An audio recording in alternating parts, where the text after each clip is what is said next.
Hello and welcome back to Hazard Analysis, folks. Episode 010, that's 10. Count them, fucking 10, as the late, great Billy Bob would say.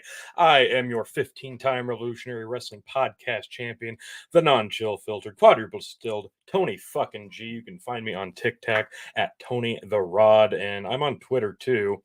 I don't even know what the handle is on that. I think it's 1995 Redux, all one word. I don't know. We got a lot of comments already rolling in. And yes, no, I'm not solo. I promise. The great Phil KOE will be joining very, very soon. But I'm just kind of waiting in the wing while he joins me for this wonderful return episode of Hazard Analysis. And if you're not already subscribed to the YouTube channel, I do suggest and plead that you go over to YouTube and subscribe to Hazard Analysis right now. We've got Alesto TV coming in hot on Twitch with some of the most beautiful emojis I've ever seen. Bandit saying perfect timing, as always. We're always punctual around here with Phil KOE. Dalton Carter with comment of the night so far. Boobies indeed, sir. Boobies indeed. And Jesse West. Well, dot. Well, what? Jeez. Way to just bore the shit out of us there, Mr. West.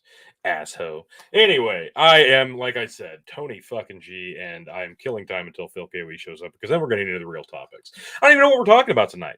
But tonight just happened to work. I know it's a late one. I'm glad people are showing up. And Bandit says the Prince of Punctuality. Yes, that is your Phil KOE. YouTube is lame. Come join me on Twitch. Here's the thing. YouTube is fucking lame. It really is. The standards and practices of YouTube over the last several years, especially since the COVID era, YouTube is a bastard. I say that with all the love in the world, YouTube. But it is. And their negligence and their hypocrisy has been well documented, especially on the various shows of the Big Buck and Empire. That being said, Twitch is kind of becoming a cock too. And you're not supposed to technically, apparently, do a multi-stream to YouTube and Twitch simultaneously, or any other platforms if you're streaming on Twitch. But hey, here we are. If we get booted, we get booted at this point, because that's freaking ridiculous. So whatever. Alesto Phil, yeah, no way, right? I know it. What a concept! It's crazy. Who would have thought? Bandit Phil has to take my 3rd-hour shot for being a no-show on Thursday. I could not agree with that more, Bandit. That's actually brilliant. Yes, I could not agree with you more. So before we get into any hazard analysis fun, I actually have a little treat, and it's going to make Phil pretty happy too, because I promised to get into some scotchy scotch stuff.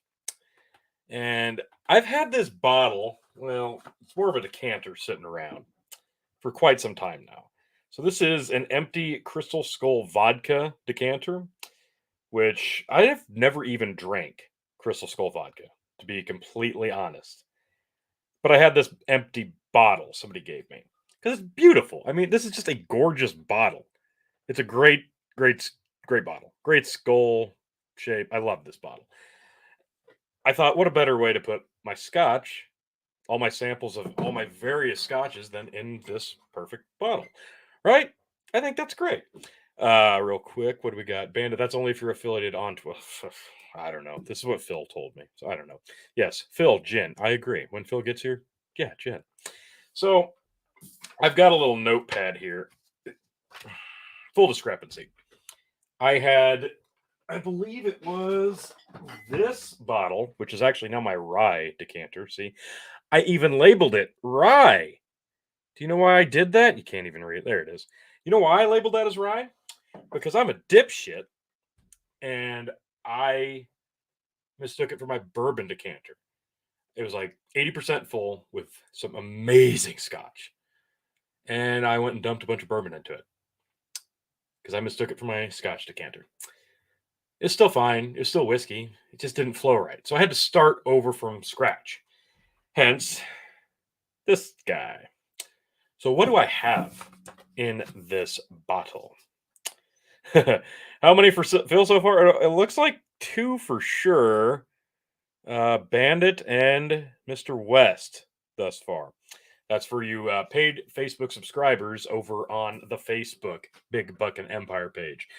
Those of you who don't know, for $5 a month, you can subscribe, become a paid subscriber to help pay for our streaming costs, like Streamlab and StreamYard and buying stupid shit like a cardboard cutout that I promise we'll eventually get to at some point. Plans keep falling through. But it's, helps us keep the shows going. That's really all it is. Helps us play around with money. Get Brendan from fucking New Hampshire back to Nebraska to hang out with us dipshits. But for $5 a month, what does that get you? It gives you forcing us to take a drink of your choice every hour on the hour. Most currently when you're doing the Dog and Chicken show. Here on Hazard, I'm more than willing to entertain all the Phil gin shots that he can handle, but we'll get to that when he gets here. And no, it's climbing. It's climbing. Make it 3, says Steven. Alesto agrees. Yep. And someone finds Steve. Yes, like 3 shots. There you go. There you go. What has lost but has been found.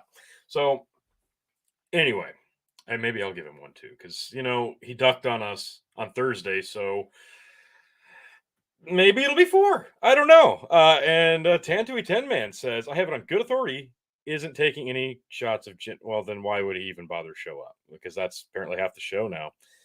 4, Alesto gave me one. You guys should feel lucky I could spend $5 on the website. Make it 4 for me. So, all right, once Phil gets here, we'll hash all that out. But what do I have in this particular decanter? Again, this is all scotch. And I'm going to actually pour myself a dram of it. And that's what I will be drinking this evening because while you can see I haven't gotten it full, I actually started another one. And it's like 95% full already. And I kind of need the bottle. So I figured, why not share my experience drinking this with all of you and tell you what's in it and enjoy this on a fine evening such as this. So without further ado, there's a nice healthy pour that I'm going to allow to breathe. All right, set that up so you can see it kind of. Use this crappy hard drive. There, you can kind of see it. Whatever. Anyway, you see the forehead. Smells lovely, but I'll get into that in a moment. Yeah. No, probably not one gulp because there's some really good stuff in here. What's in this Scotch decanter? I have Balvenie 14 year. That is a Caribbean rum cask, 14-year-old Scotch, finished in Caribbean rum cask. One of the best. Glenfiddich 21, probably the best Caribbean rum cask, but that's twice as much. Balvenie 14. If you like sweet Scotch, this is one of the best that you can find. I promise you. Balvenie 15 year. That is a single barrel 15-year, like all sherry. It's a sherry bomb. If you like sherry Scotch, like this one pushes the limit.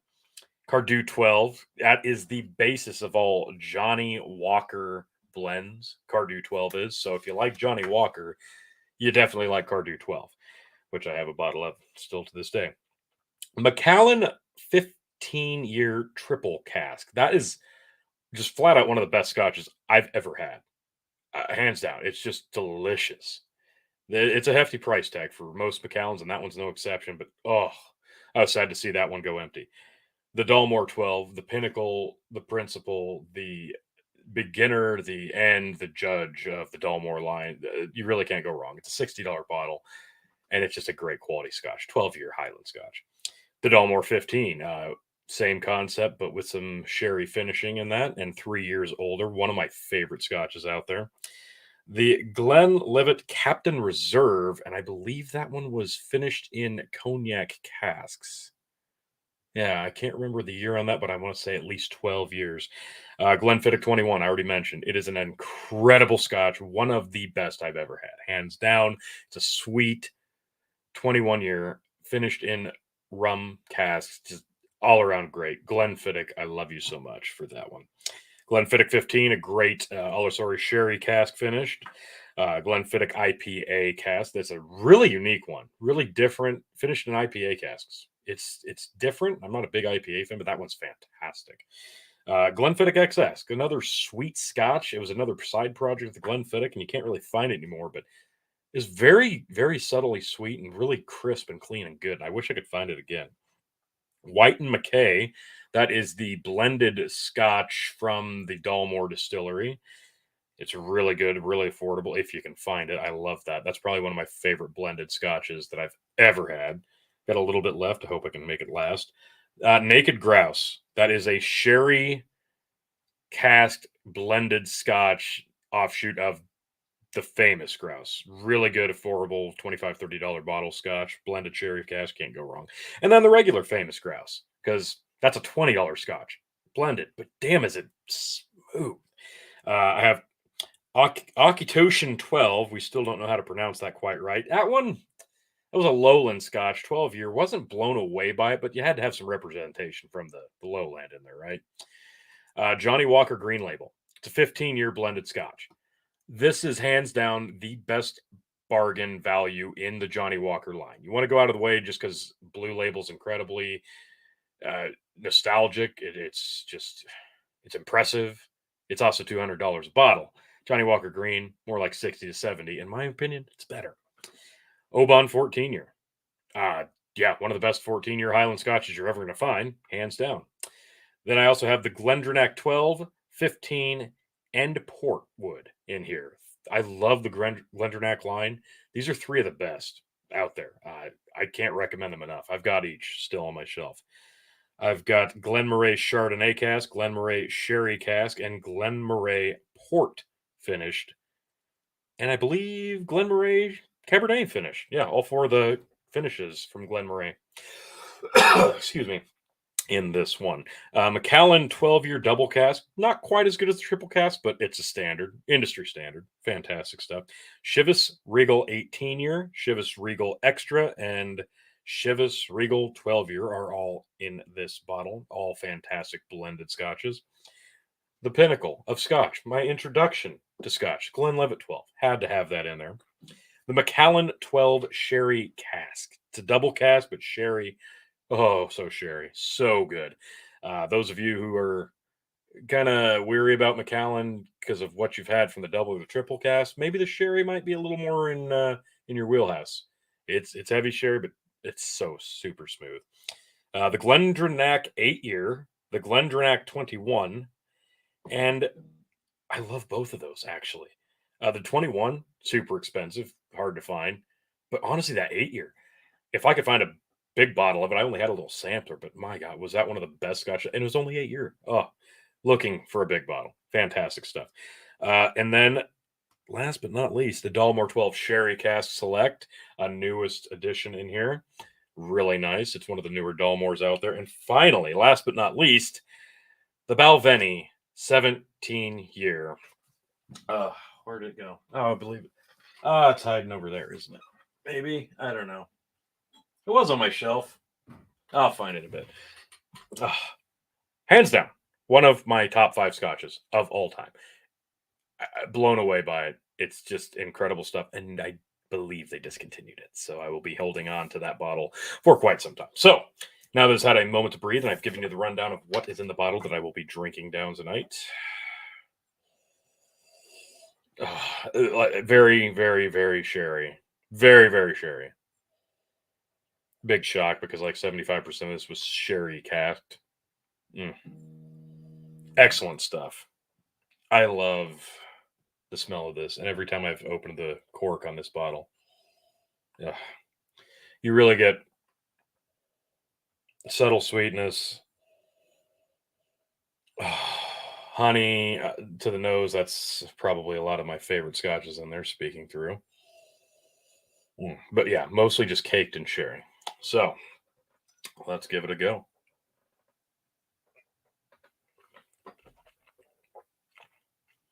Mm. Oh wow, all of that palate wrapped in sherry, insanely good. A lot of what's coming through in that.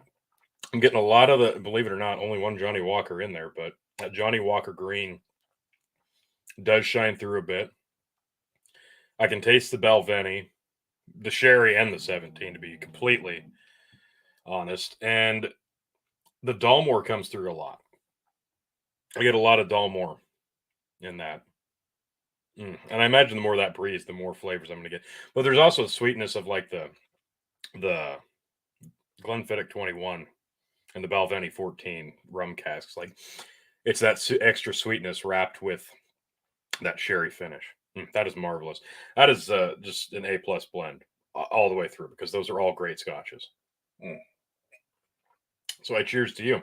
And without further ado, let me introduce to you the man, the myth, the legend. Is he waiting in the wing? Is he ready? He's ready. Here he is. Folks, it is I, the man of the hour, the man with the power, the man that makes the other podcast cower, the prince and potentate of the political parlance, the lord of the Scottish Highlands himself, and one damn handsome man, if I do say so myself, your king of extreme, Phil KOE. You can, of course, find me at KOE Nation on YouTube, TikTok, Twitch, and, of course, now Twitter as well. It has been a long week, and my dogs are killing me, folks, so I'm sitting down for one of the few times in stream history. Mark it on your calendar. This is the day that Phil KOE sat down for all of you. Now, I'm under the impression that I'm supposed to drink some gin here. What are all your thoughts, folks? Is that something I should do? I don't know. Like, I think only truly people who follow KOE Nation on Twitter, who subscribe on YouTube, and have spread the word of KOE to others, I think you really should. I really think, Loet, Bandit, I would invite you to come to the construction projects I've been a part of over this last week. It's actually part of the reason why I do apologize. I missed Big Buck and Empire, folks, but when I got out of the shower, my ankle was throbbing, had the kiddo put some ice on it, and I was just watching from my phone. So, yes, I know. I saw. I fucking saw. I take them like a man.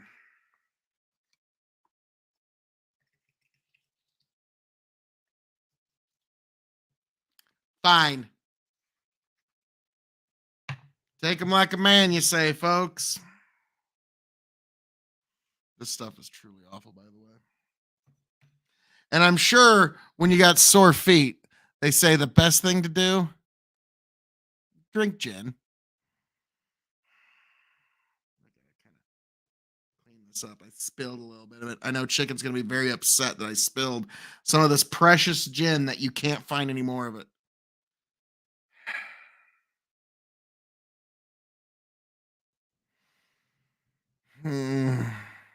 That's like up to the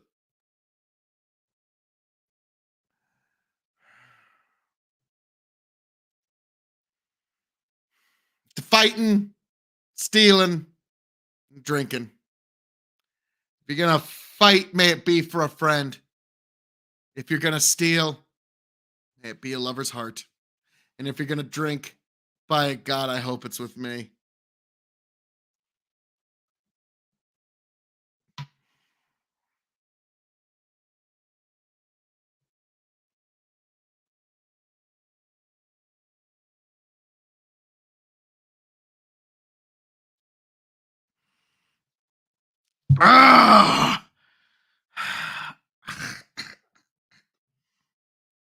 I need a chaser on that one.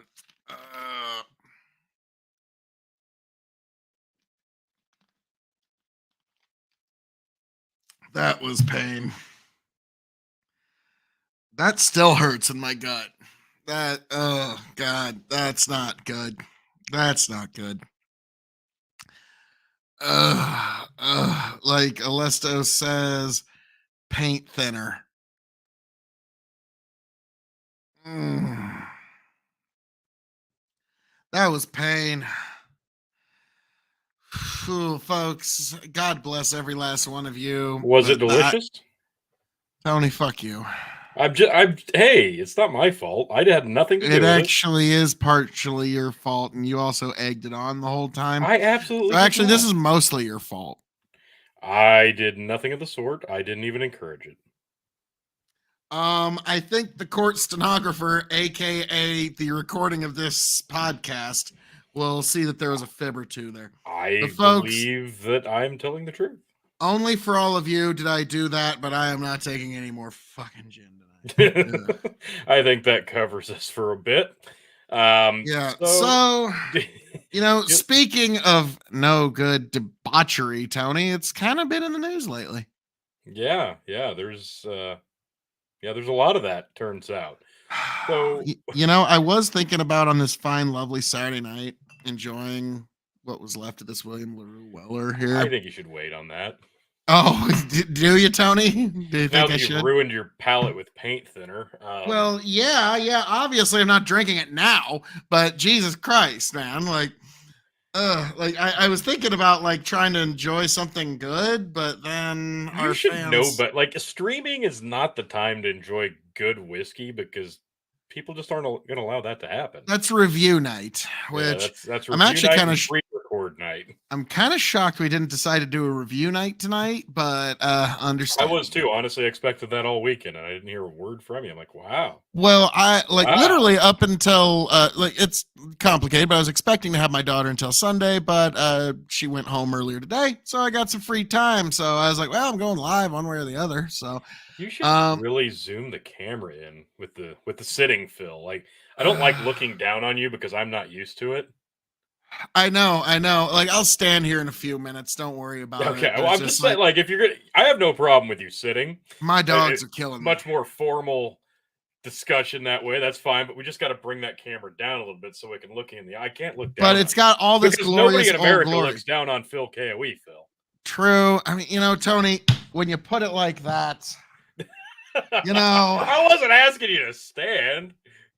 Jeez. I know, but the KOE Nation demanded it, Tony. That is how that is interpreted. Luckily, I got my soft, fluffy slippers back here, so my feet will be fine. But folks, now you are joined by the standing king of extreme, way different from that other king of extreme.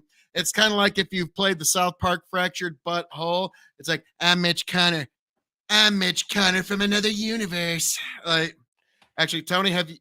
If you haven't watched that, Alesto, Phil, do you have a like? I would have put one on because you are going to feel it. Oh, no.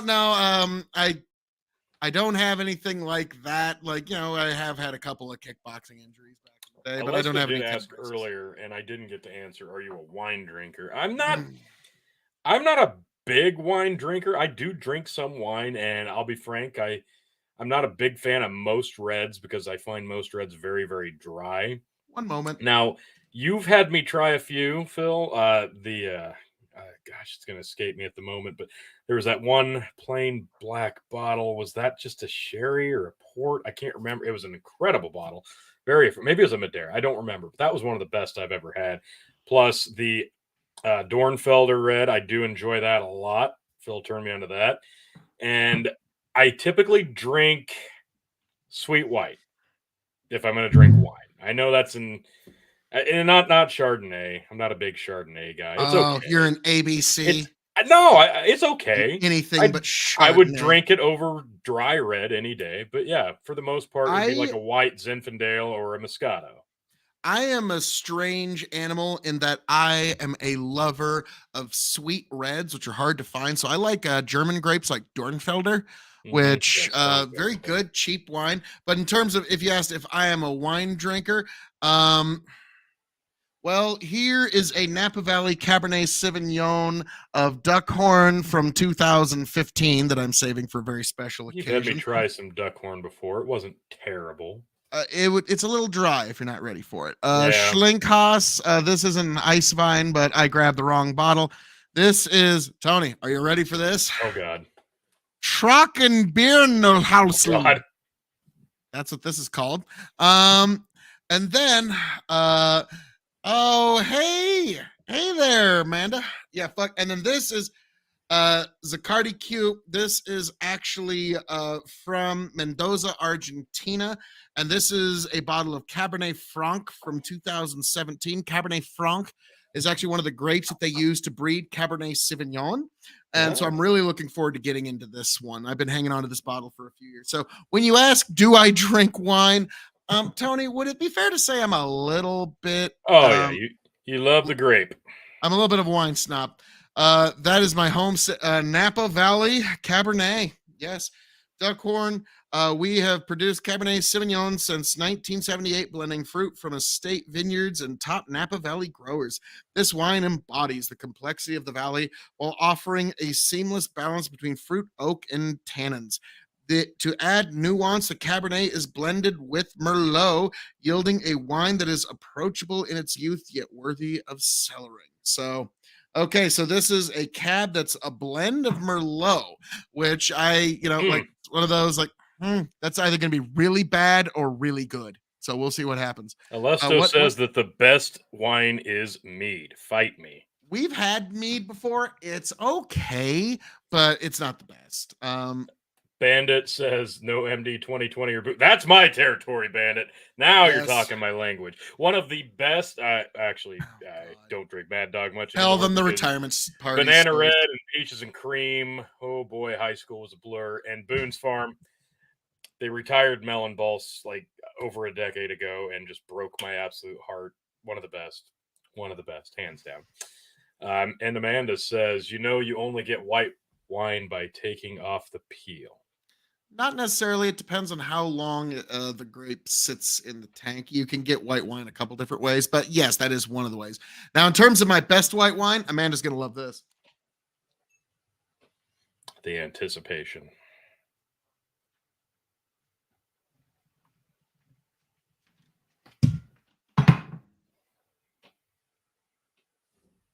Not much for memories, actually. That's the unfortunate part. Okay, in terms of white wine, sparkling wine, one of the finest bottles I have here is a Trump Blanc de Blanc. This is Monticello Method Champagne 2014 from Trump Vineyards in Monticello, Virginia. So yes, this is Trump wine. So this is actually a bottle of Trump bubbly. And I've also got this one. I'm really looking. I'm never probably going to open this one. I'm just going to keep this as a collection. Trump 2017 Cabernet Sauvignon. So this means that the grapes were grown, they produced, they were crushed, they were brought to fermentation, they were bottled, they were aged, and brought to market, all while Donald J. Trump was the president of the United States. So whether you love Trump or hate him, you got to admit that in a few years, and especially in a few decades, this is going to be a presidential curiosity. Like this is like, I think far more valuable than what the liquid inside or anything else would justify. Just the fact that this is a presidential curiosity under those metrics, I think this is going to be, weirdly enough, probably more valuable than this Duckhorn. And this Duckhorn I'm eventually going to open, probably when my daughter turns 21 or something like that. Like Trump Steaks and Trump University. Well, I actually have a bottle, so it doesn't matter. And I've actually had 2 bottles of Trump wine. Pretty good stuff. Their Meritage blend, which was a kind of their take on a Bordeaux blend. They were trying, which wasn't bad. It wasn't terrible. Okay, I've had way worse stuff from Bordeaux, France. So I couldn't complain too hard. And also, what's great is this bar actually What does that say? wine cellar in it. Amanda says no, it's American Walmart wine with a Trump logo. Now, actually, this is from Monticello, which is actually the home of Thomas Jefferson. I remember Phil showed me a video of a bunch of liberals being fed Trump wine without knowing it, and they're like, "Oh wow, yeah, this is really nice stuff," and then they revealed it was Trump wine. They were all Yep. pissed. Yeah, and like a lot of them were like, no, I can't like say I hate Trump, but boy, this is a fine Merlot. But yeah, so this I don't know when I'm ever gonna open this. And that's a fine blended Scotch. I think I'll have another. This Trump champagne, basically. I mean, obviously, you're not supposed to call it champagne. I know it's sparkling wine, but it's Trump champagne. Damn it. I don't know when I'm gonna pop this open. Like I almost did the day Clarence Thomas handed down the Supreme Court Second Amendment decision. That was almost. Let's see. Stephen goes. He doesn't drink wine, like real alcohol. Like, ugh. But well, God. like again, Stephen, nobody's perfect. We'll pray for you that you'll find a better way. But yeah, so this one, I don't know when I'm going to open it. I thought about on one of the great Supreme Court decisions, but I have a feeling that the best Supreme Court decisions and the best majority opinions from one Clarence Thomas are going to be written before two terrible. Amanda says you should just never open the bottle. Oh yeah, pop it when the thing that never happens goes down. Yeah, apparently you never get to drink it, Phil. Well, no, I've got 2 bottles that I already plan on never opening of whiskey. I don't want to add wine to that. Yeah. Like, one of them is an old bottle of Crown Royal Reserve, which I got for the stupidest reason. Back before I ever started drinking, I heard that if you drink alcohol after a nuclear explosion, the alcohol ions will actually bond to the radiation ions and it'll sweep out of your body through your urine. So I brought a bottle of alcohol home in case Omaha's nuclear power plant ever went up. And turns out at one point, that was a prudent move. Like there was about 2 days we were all a little worried about that. And so, yeah, that's one of 2 bottles I'll never open. But yeah, so I don't know. Like the Trump cab, I might end up like selling someday. Like I said, when it becomes a presidential curiosity after a decade or 2 and it's been sitting and it's been properly rotated and it's been stored properly. Yeah, I could see some super donor want I could see some super donor wanting that. Alesta, when Clarence Thomas finally ends ATF, pop that bot. That's a good one. That's a good one. Because I heard there's another big Second Amendment decision that, now I remember. In, I think it's Michigan, Governor Whitmer basically made it a $10,000 fine and a felony to misgender somebody, which obviously that's not going to stand up in court.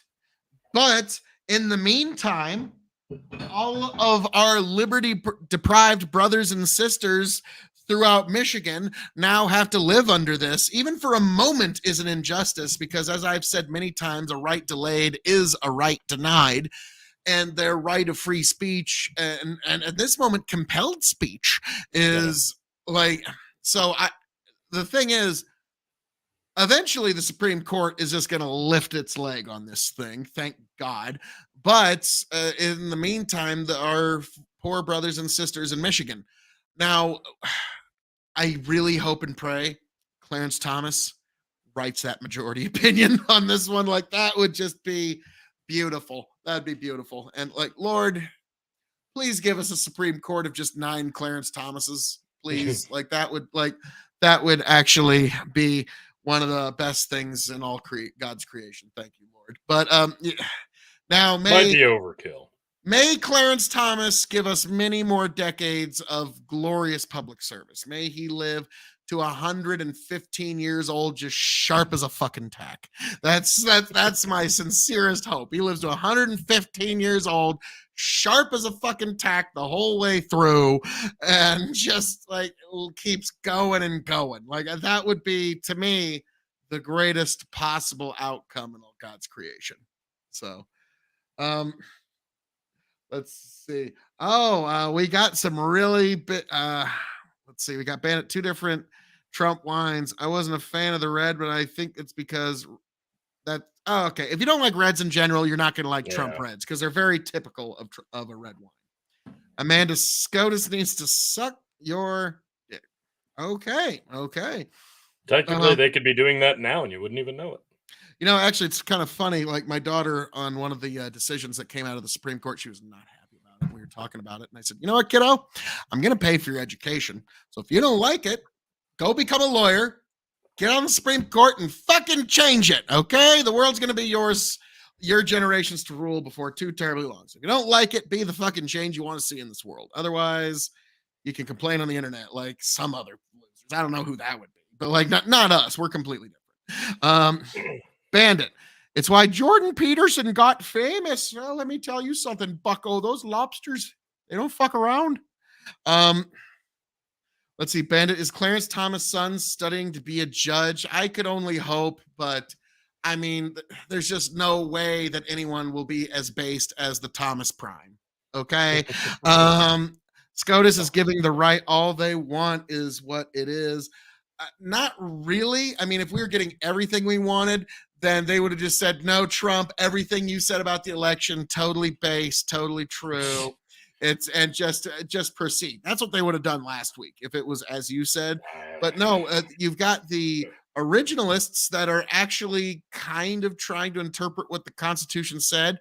You've got the four liberals on the court, and yes, I'm including Roberts in that, which you got three of them that are just dead and determined to be on the wrong side of every fucking decision from now until the end of God's creation. But let's see, Alessa, ooh, that would be good. Get Clarence Thomas' son as the youngest SCOTUS. Nice. Now here's the thing, Neil Gorsuch, that guy is young. We are going to be dealing with him for the rest of our lives, whether we love him or hate him. Neil Gorsuch is going to be around for a minute. He was 49 when he got on the court. Okay, like that's teenager and fucking SCOTUS years. Like, I mean, his hormones are almost not completely gone. That's gonna be a minute.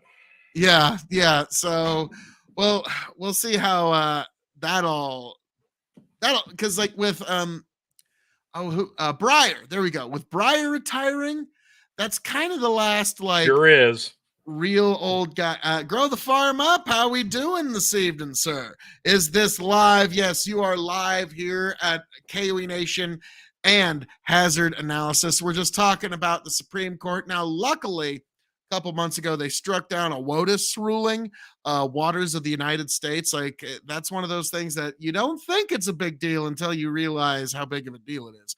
Alesto, sorry. Let me go back to that. If SCOTUS solidifies the original intent with some changes, then everyone will be happy. And let's go back to Amanda goes, RBG, baby, you will be missed. Now, I'll be honest, Roy Amanda, G. Biv, the primary colors? Yeah, I know. Red, yellow, blue. Almost, T. Almost. Yeah. But no, like with that, I remember when Ruth Bader Ginsburg passed, I kind of knew, oh, this is the next. This is the definitive end of this chapter of the culture war. Like we now still have the culture war, but we've moved on to a new chapter because now Clarence Thomas has kind of closed the previous chapter. Grow the Farm Up. I joined the Crucible earlier. Andrew gifted me a membership because Grow the Farm Up is spitting fire in the YouTube comments. Nice. I've been on with Andrew just once, and actually a really good debater. And I found him to be a fairly pleasant person. Like he can be, if you oppose him, he won't be pleasant. But like we happen to be on the same side that evening. Cool. Grow the Farm Up. Alyssa, RGB, the same justice that didn't agree with her ruling. Well, now the fact that Ruth Bader Ginsburg was replaced with Amy Coney Barrett, like you could not get a more opposite personality from RBG to Amy Coney Barrett. And when we got Barrett confirmed to the court, that's how I knew a very big element of the previous culture war is over. The Second Amendment, abortion, affirmative action. Like it's all those things that were very big issues on the left are not going the way they want them to, and they're gonna have to, sadly, unless they're looking forward to fighting it legally for 50 years, they're just gonna have to kind of live with it. Because I mean, look what the right had to do to overturn Roe v. Wade. Um, Alesto, in my opinion, that was a big middle finger. That was to get Barrett to replace RBG. No, Alesto, what that was Donald J. Trump had won the election. So elections have consequences. And so we're going to put Amy Coney Barrett on the court. And like I'm trying to do everything I can to not put my middle finger up right now. It's very hard. It's very hard, but like no. I've That always one was a loved. big get. Like I've we always knew that. loved and hated your phrasing of elections have consequences because, like, it's very true, but it also sounds like a huge negative at the same time. Oh, like as Scott Adams one time said that like whenever Trump says that, it does sound very aggressive and Yeah. like, no, I don't give it like Which I don't know if you found this fuck out, you. but every time you say it, it pisses off the person you tell it to. Oh, that's probably one of the reasons Hans quit talking to us. Yeah, that's Was exactly because the like, reason. hey, elections have consequences. Well, but don't we So get to does your just stop it? talking. No, sorry. Well, no, Tony, no, you see, every single time every person has ever gotten angry with me online, it was always 100% their fault. Don't you understand? Yeah, Come on now. right. Grow the farm up. Andrew is a huge a-hole, but he's our a-hole. And I had to agree to only call Destiny a simp when he's on the Crucible. Otherwise, I can call Destiny a That's fair. That's fair. Okay. Oh my. So for those who don't know, Grow the Farm Up had when I was on the panel with like Destiny, Brianna Wu, and Dylan Burns and such, Grow the Farm Up was in the comments. I don't know if you know that, T. Yeah, I know. And some of his comments were not I don't know why. Fire. I mean, he was just Little asking fire. questions. No fire. He was just asking questions, Tony. Right. That is all he was doing. He was only asking questions. So how does this work? I don't understand. Could you explain to me how this works? Like, is it open now? Is it open later? Is it like so? Like, he didn't understand. Fairest deal you're gonna get from Andrew, he says. Yeah, that is true. But Bandit says, I remember exactly where I was when RGB died. Some online friend met up to watch the last Jim Caviezel movie, Infidel, and saw the notification when we left the theater.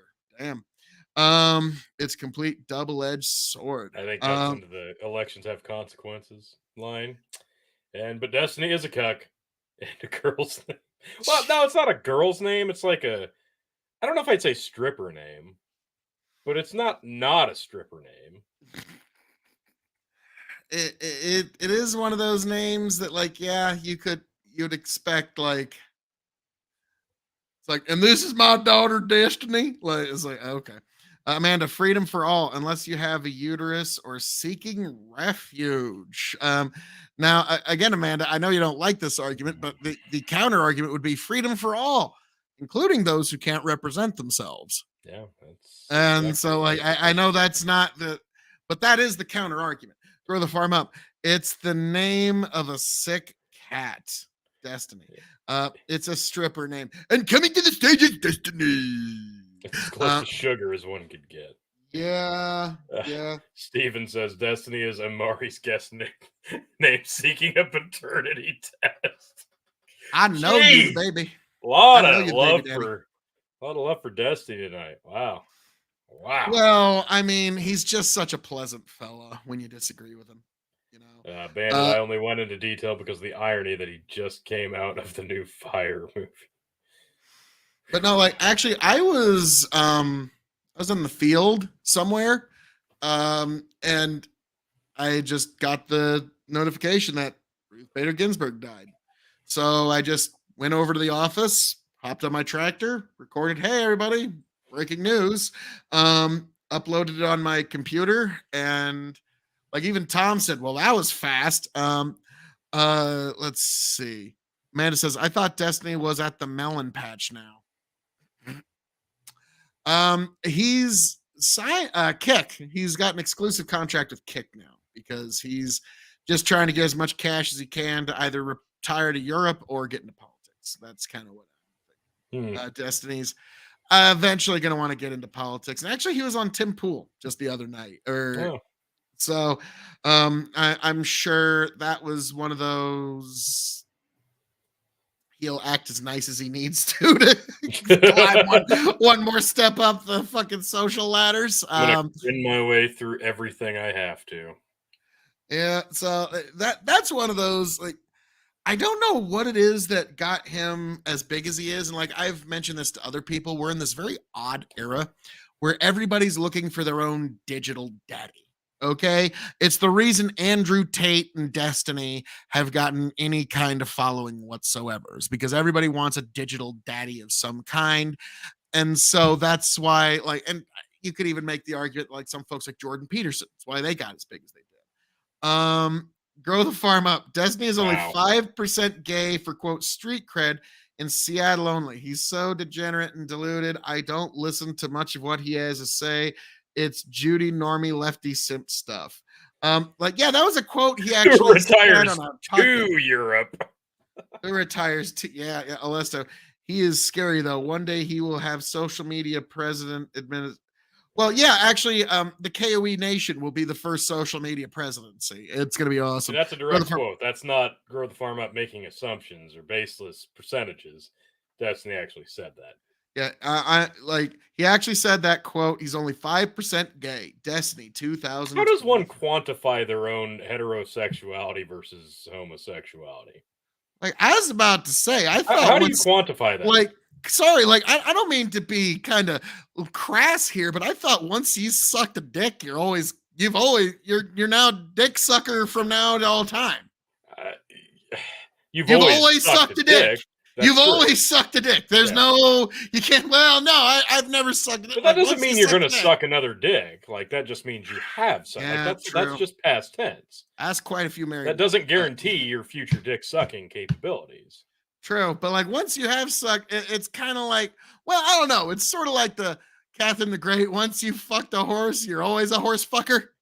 Well, I liken it to the fact, sucking dick is more like, I'm going to use a Solid Snake quote here. Oh, okay, David Hayter. Killing's one of those things that gets easier the more you do it.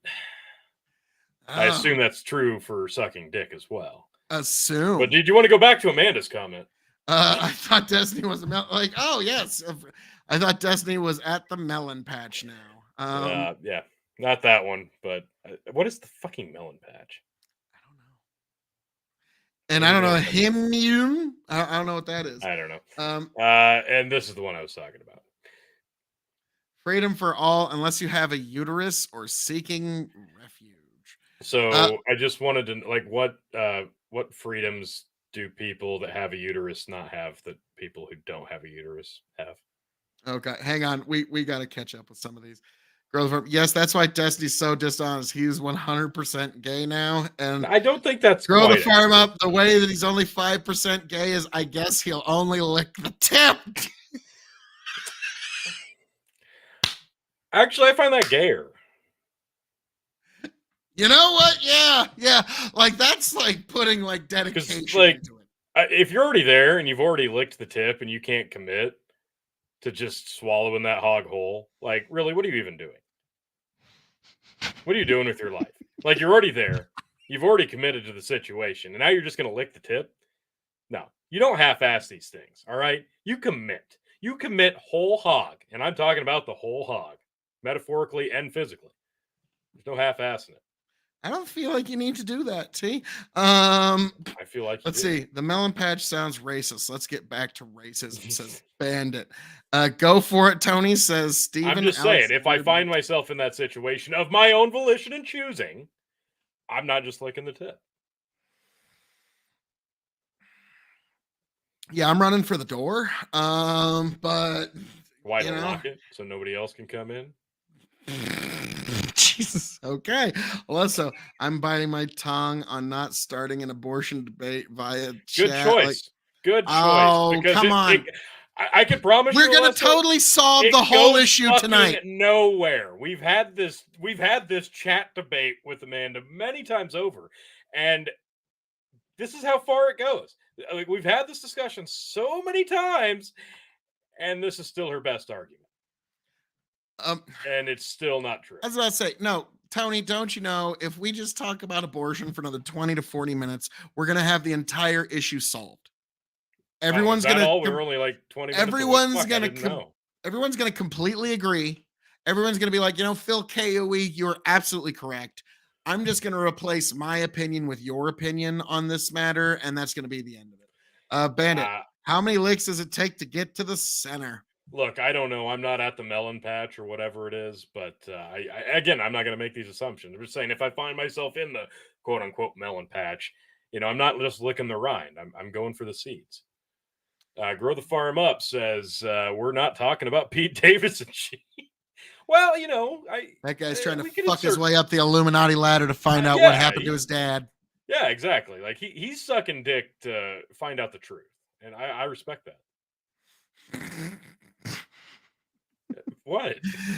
Like, allegedly, he's got a way better legal team than we got. Metaphorically speaking, he's sucking dick. I just, yeah. Alesto, I will say 2 points. First, whereas the Constitution is abortion legal. Second, the unborn do have some rights. So if you want to make abortion legal, then people need to start changing many laws and double homicide and murder with pregnant women.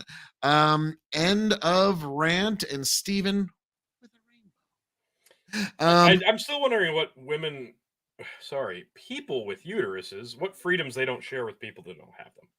Because I don't think we've ever gotten a straight answer on that. What freedom? Like, again, like, this is the really sticky situation of the pro-lifers and the pro-choicers. Because, Tony, have you ever heard of the experiment of Schrodinger's cat? I have. Okay, for those who don't know, you put a cat in a box, you start blasting radiation at the box. You don't know exactly when the cat dies, but there is a point when you're like, okay, the cat's definitely dead now. Unfortunately, when it comes to pregnancy, we're all playing a game I like to call Schrodinger's life. Yeah. We've got this baby here, it's growing, and we don't, like, everybody's got their own opinions as to when it starts, and nobody can say for exactly sure because we're all playing Schrodinger's life. Now, for a lot of folks, it just seems to be erring on the side of caution to be pro-life. I'm sure Amanda would try to articulate a way that it would be erring on the side of caution to be pro-choice. And this is a big word. Yeah. Well, this is the dividing line. What do you consider personhood and when do you start? Because what I've found a lot of people on the left and a lot of people who are pro-choice, they'll say it's not a baby, it's a fetus. And what that really is just kind of redefining the problem away. Because I don't know if you know this, Tony. Fetus is actually a Latin word that means offspring. Yeah, weird. So when you say child, well, yeah, when you say fetus, you're just saying baby again in another way. Yeah. And then they'll just keep trying to move the goalpost there. So this is one of those. Point, for me, I don't know. I think it's still a cop out, but I'll use it anyway. Once there's a heartbeat and you're still condoning termination, just because of sheer laziness in most cases, no, there's no argument there. I'm sorry. If you use abortion as a means of contraceptive because you're too lazy to get on the pill or use a condom, you really don't have an argument. I'm sorry, you just don't. And it's not a choice at that point because you're not just choosing for yourself. Yeah, it's a major inconvenience to the rest of your life, but it's still a life. Oh, like, I was actually watching just last night with my daughter the South Park episode about Cartman, like, how do I reach these kids? And there's the girl who's pregnant, and he's like, no, you just cheat. You just cheat that little critter out of your belly out of a whole chance of life. You just cheat. Alesto goes, it confuses me when we call death of Homo sapiens, but not when babies are life. Biology is also majorly confuzzled. Yes. It's a thought experiment, not an actual experiment, says Correct. Bandit. Tyler says, Phil's a bitch. Hey, Tony. What's up, Tyler? And then grow the farm up with one of the comments to the night. No one can defeat us.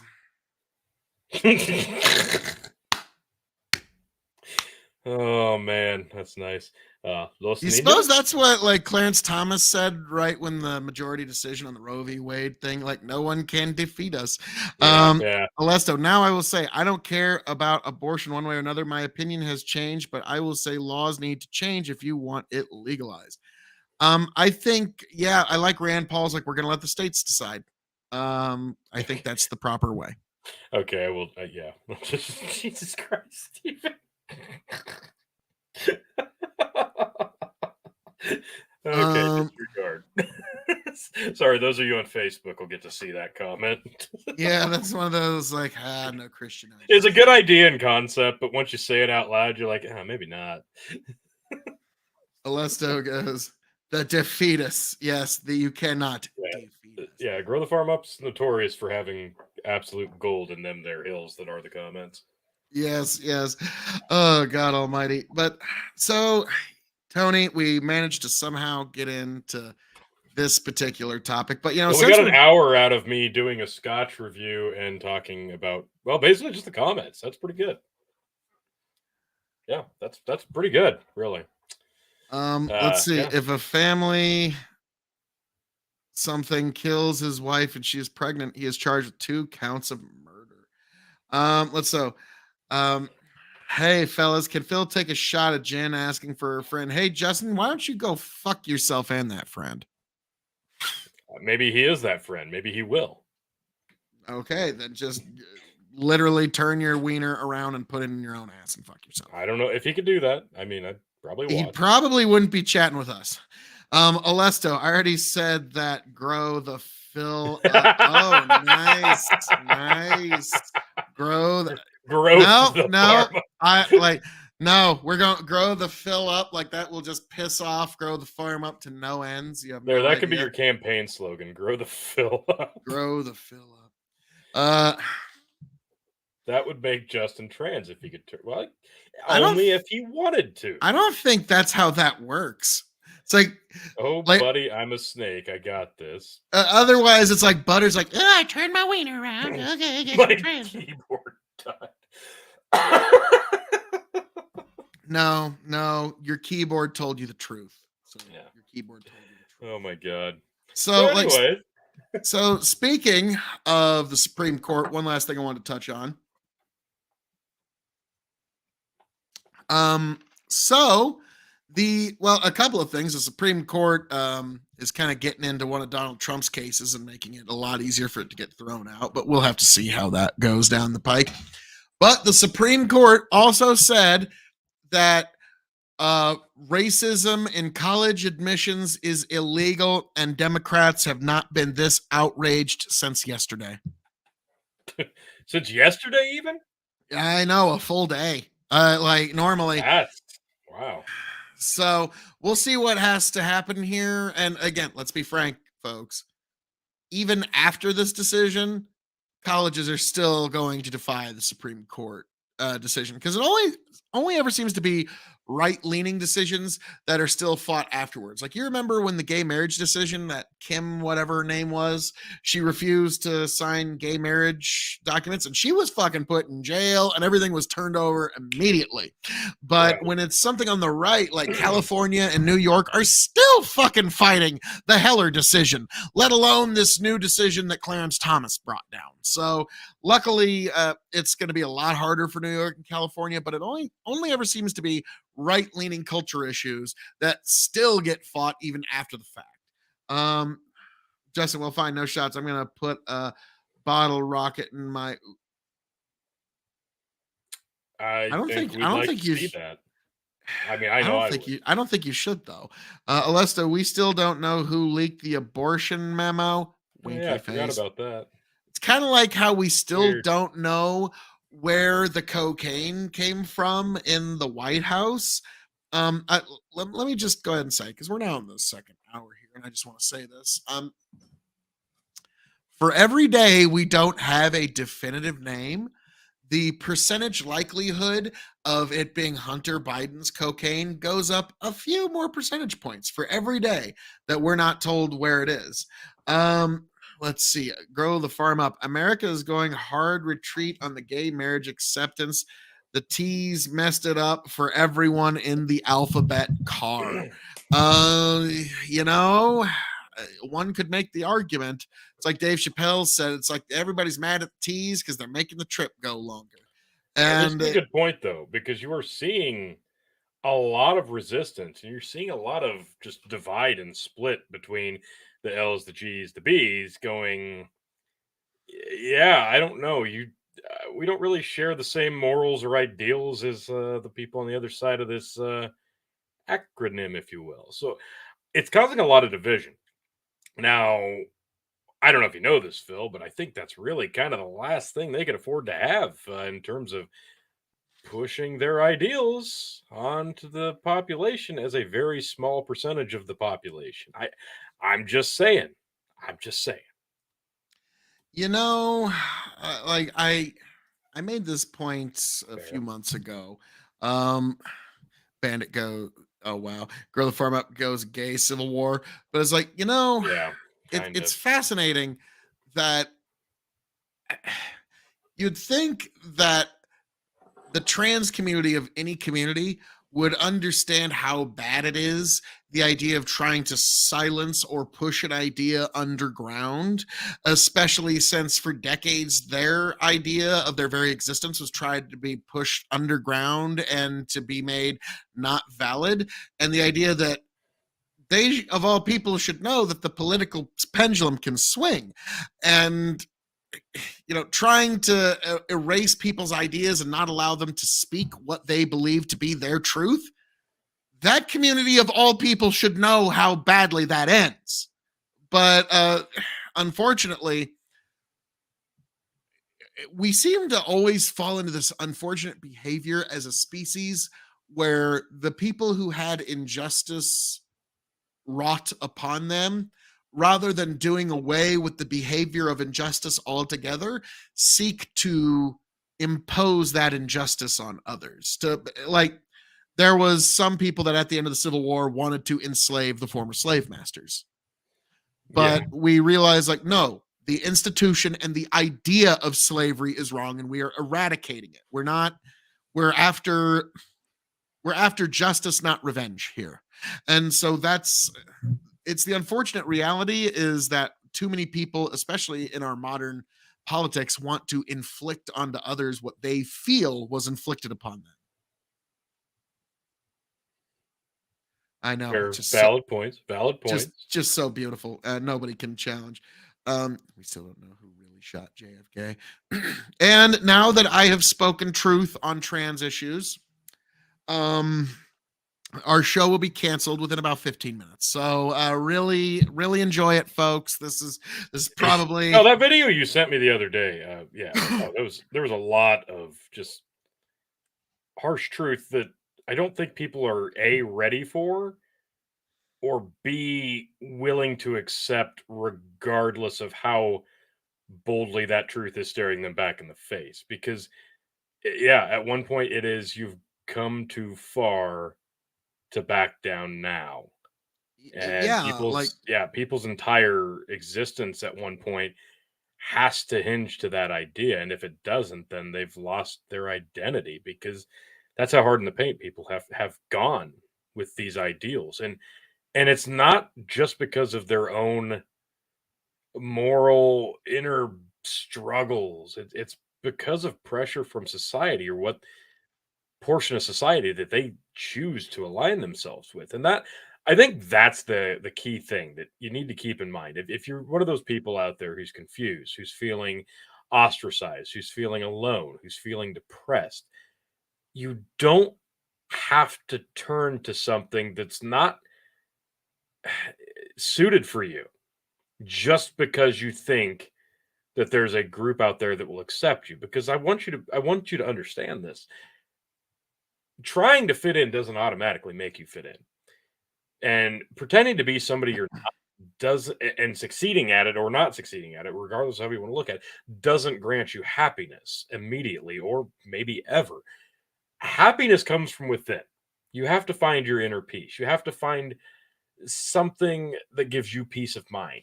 That doesn't always come from acceptance of others. And that doesn't come from making outlandish or unnecessary forever life changes. Like, don't make a change to your life that is forever just to try to get a glimpse of happiness now when it might just be pointed in the wrong direction. I beg people to find their peace of mind however they need to, as long as it doesn't hurt themselves or others. But get help if you need help. I do beg that. But don't go making major irreversible decisions just because society says it will make you happy, because they don't know you. Society doesn't know what's going to make you happy long term. They just don't. Other people don't know that. Only you can know that. That very well said. Very well said, T, because a lot of people always forget that the crossroads in life do not last forever. Once you We're get a here. little deeper into your life, you realize that there are crossroads that do fade over enough time. And your decisions will have lasting impacts. And like that video I sent to you, it's like the people who are going to be the most dedicated to the ideologies that we're talking about on the far left and like the trans ideology will be the parents of children who they've had go through these procedures. These people will double, triple, quadruple. It doesn't matter. Yeah. There will be no backtracking in their minds because they've invested too deeply into it. Yeah. It's sort of like trying to convince a Muslim or like a Mormon not to be Muslim or Mormon, and they're 96 and they know they're going to die soon. Like they've invested too much at this point. There's no way you can get them to shift now. Yeah.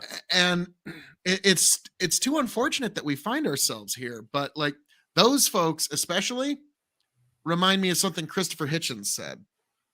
And I was asked one time, how we doing? God bless. That better be 5 subs on Hazard Analysis YouTube. Yes, you better go to Hazard Analysis on YouTube and then KOE Nation on YouTube, and also give us some subs, folks. You know that's the right thing to do.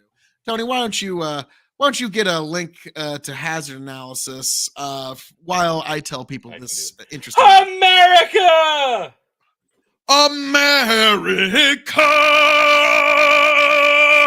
Oh yeah, like now. One time, I'm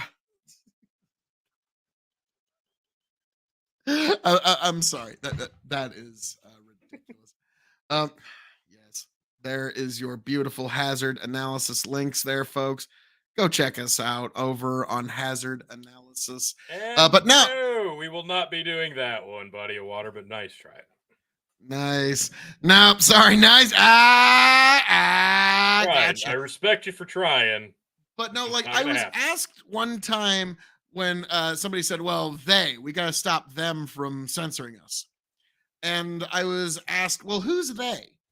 And so I said, I'll tell you exactly who they is. When Dr. Samuel Johnson compiled the first English lexicon and dictionary, he was greeted by different varying delegations. And this is also a little bit of a quote from Christopher Hitchens, but he was greeted by different varying delegations throughout London, the lords and the nobility and all that.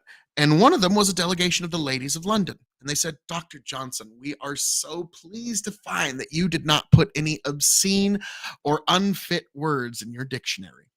And he said, ladies, I congratulate you on being able to look them up. And I said, that is who they are.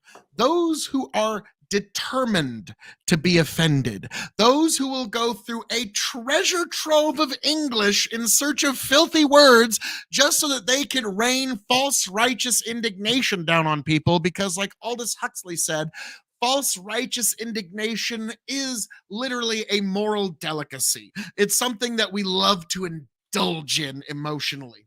And like Christopher Hitchens said, and I'll leave it at this, Those who are determined to be offended will discover a provocation somewhere. We cannot possibly adjust enough to please the fanatics, and it is degrading to make the attempt.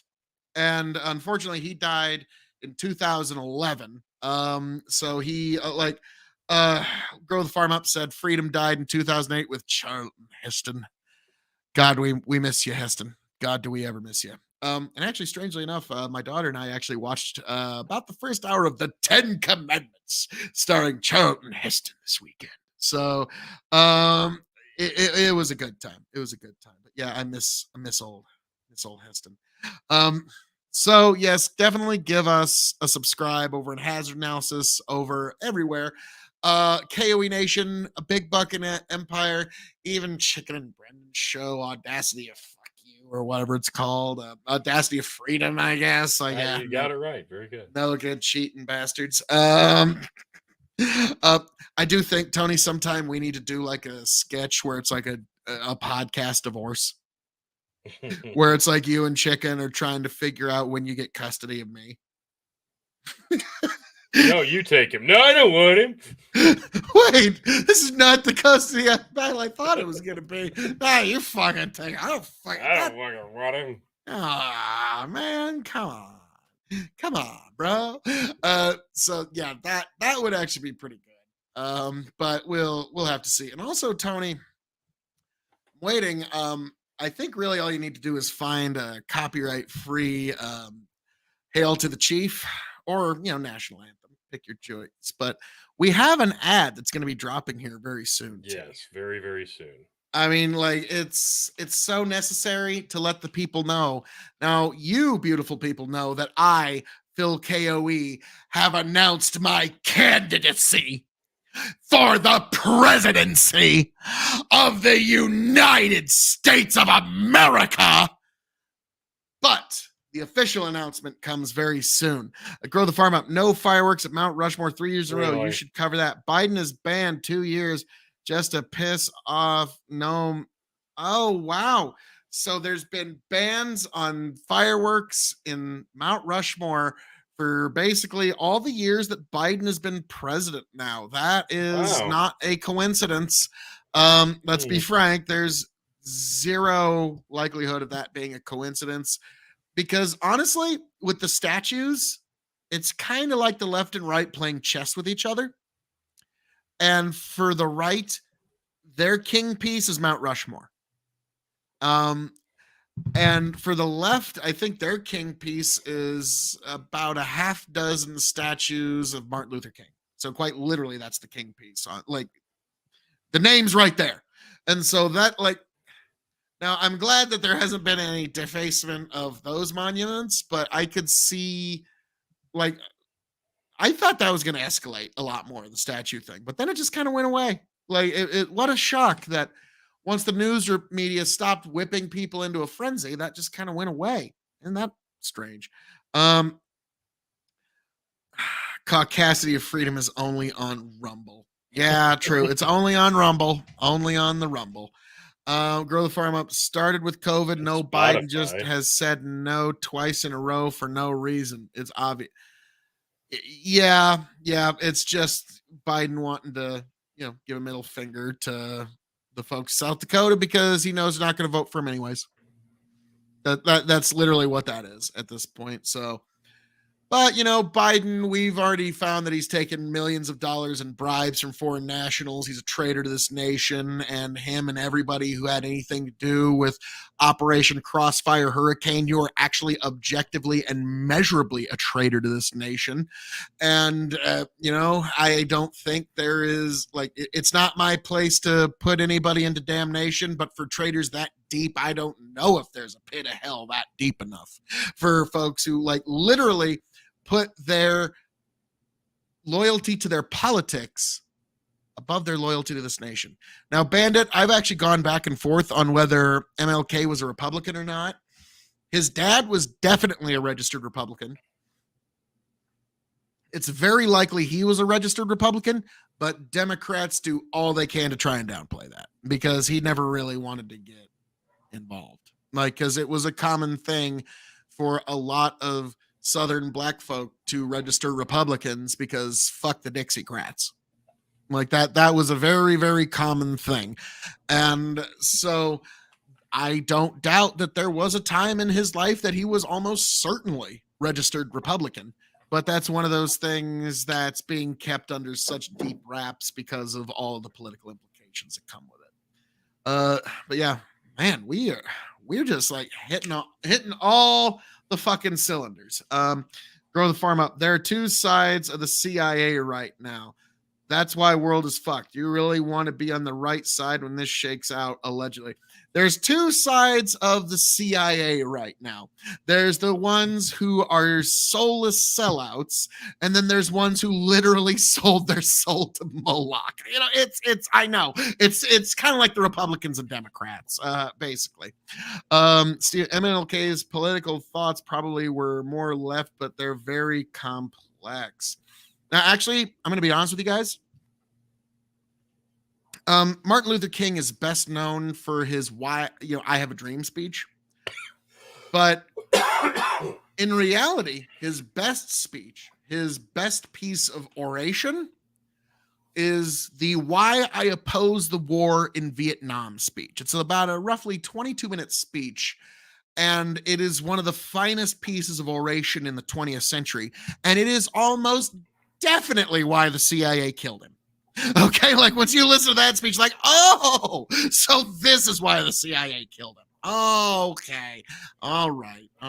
Like suddenly, like in a video game, not really. Winky face. Yeah, Dems not only denied him a carry license, but the Dem admin both denied him that license and allegedly assassinated him. But no, it was actually true that he was denied a carry license, which thank God we've got so many states that are going constitutional carry now, because like, yeah, that's the reason why you can't have some sort of fitness test, because this is something you repeated, you blame Phil. Oh, no, that's fine. But no, like, unfortunately, when it comes to a fitness test to own a firearm or carry a firearm, our country has a long and sad legacy of being unable or unwilling to construct any kind of fitness test in an ethical manner. Okay? Just think of all the tests that you had to do to be fit to be able to legally vote. Oh, what the hell were those called? I can't remember. Presidential fitness test. Something like that. I don't think that's exactly what it was, but like you had to be able to pass a certain test in order to be legally able to vote in some states. And the Supreme Court actually said, no, that's not valid.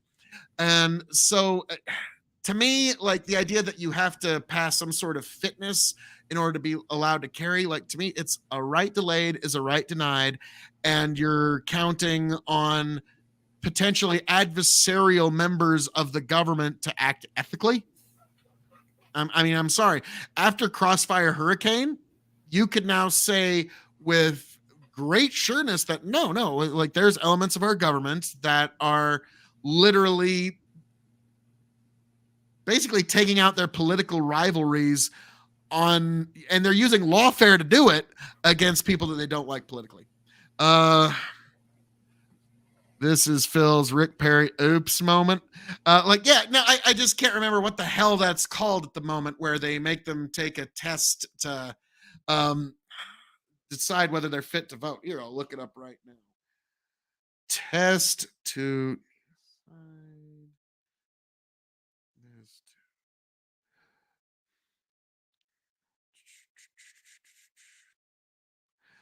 let's see. Government administered literacy test.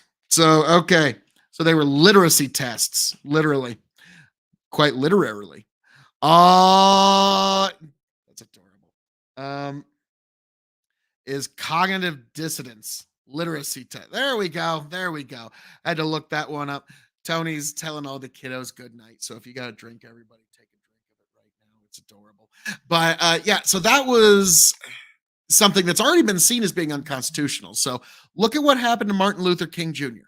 When he wanted to carry a pistol, his right was delayed. And a right delayed is a right denied. Okay? So that's why I am so glad that so many states are adopting constitutional carry across the country.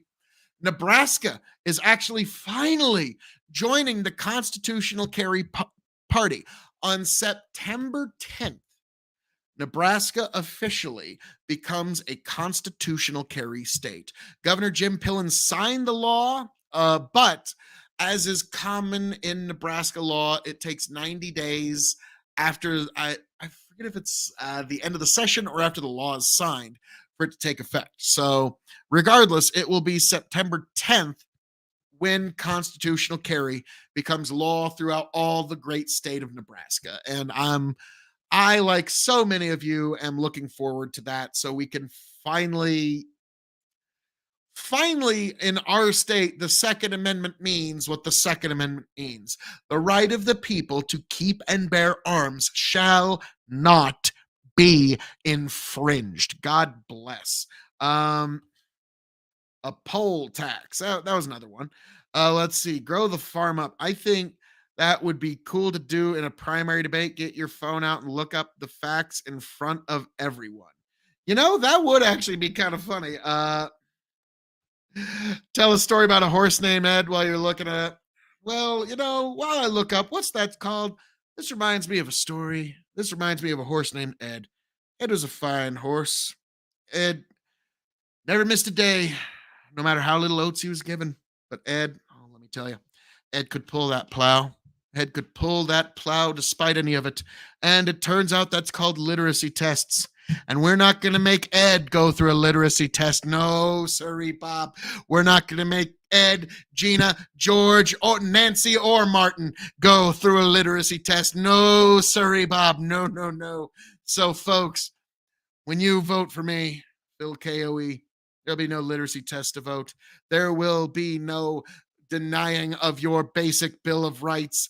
This will be a great America again, folks. This will be an America that we can all be proud of once again.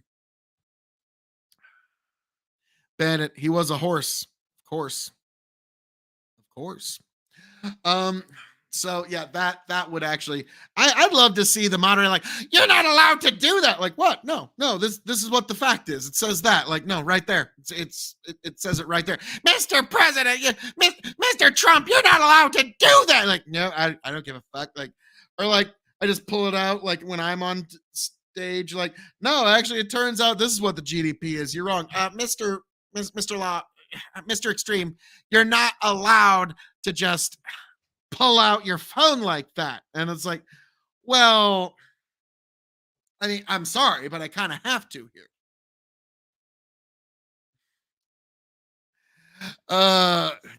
Grow the Farm Up, KOE and his oddly popular anti-literacy movement taking off. Well, no, just not literacy tests to vote, folks, because I want you all to vote for me, Phil KOE, in November of 2024. You know that I am going to be the right thing for you, folks. And do not worry, Grow the Farm Up is going to be my Secretary of Agriculture. Now, depending, we've had to have some shuffling in the administration of Extreme. Ico is still in as EPA, but Tiberius Voldemort he's out. He's not anything now, like not even dog catcher. So he's just Voldemort from now on. He who shall not be named. But Grow the Farm Up is at least Ag Secretary. We don't know. Maybe head of the DOD. Maybe we'll see if we can just do both at the same time. We'll just like, it would just save a lot of time and effort. Just make Grow the Farm Up head of the Ag Department and the head of the DOD, and you'd be seeing a different kind of what's the word I'm looking for? Exertion of America's hegemony under that kind of idea. Bandit, am I still in for head of the ATF? Oh my goodness. Yes, you are, Bandit. You're in for head of the ATF. Brendan is either the border czar or the head of the IRS. I haven't decided yet. Yeah, that's necessary. Or maybe even better. Like Brendan will hate me for this even more. Make him chairman of the Federal Reserve.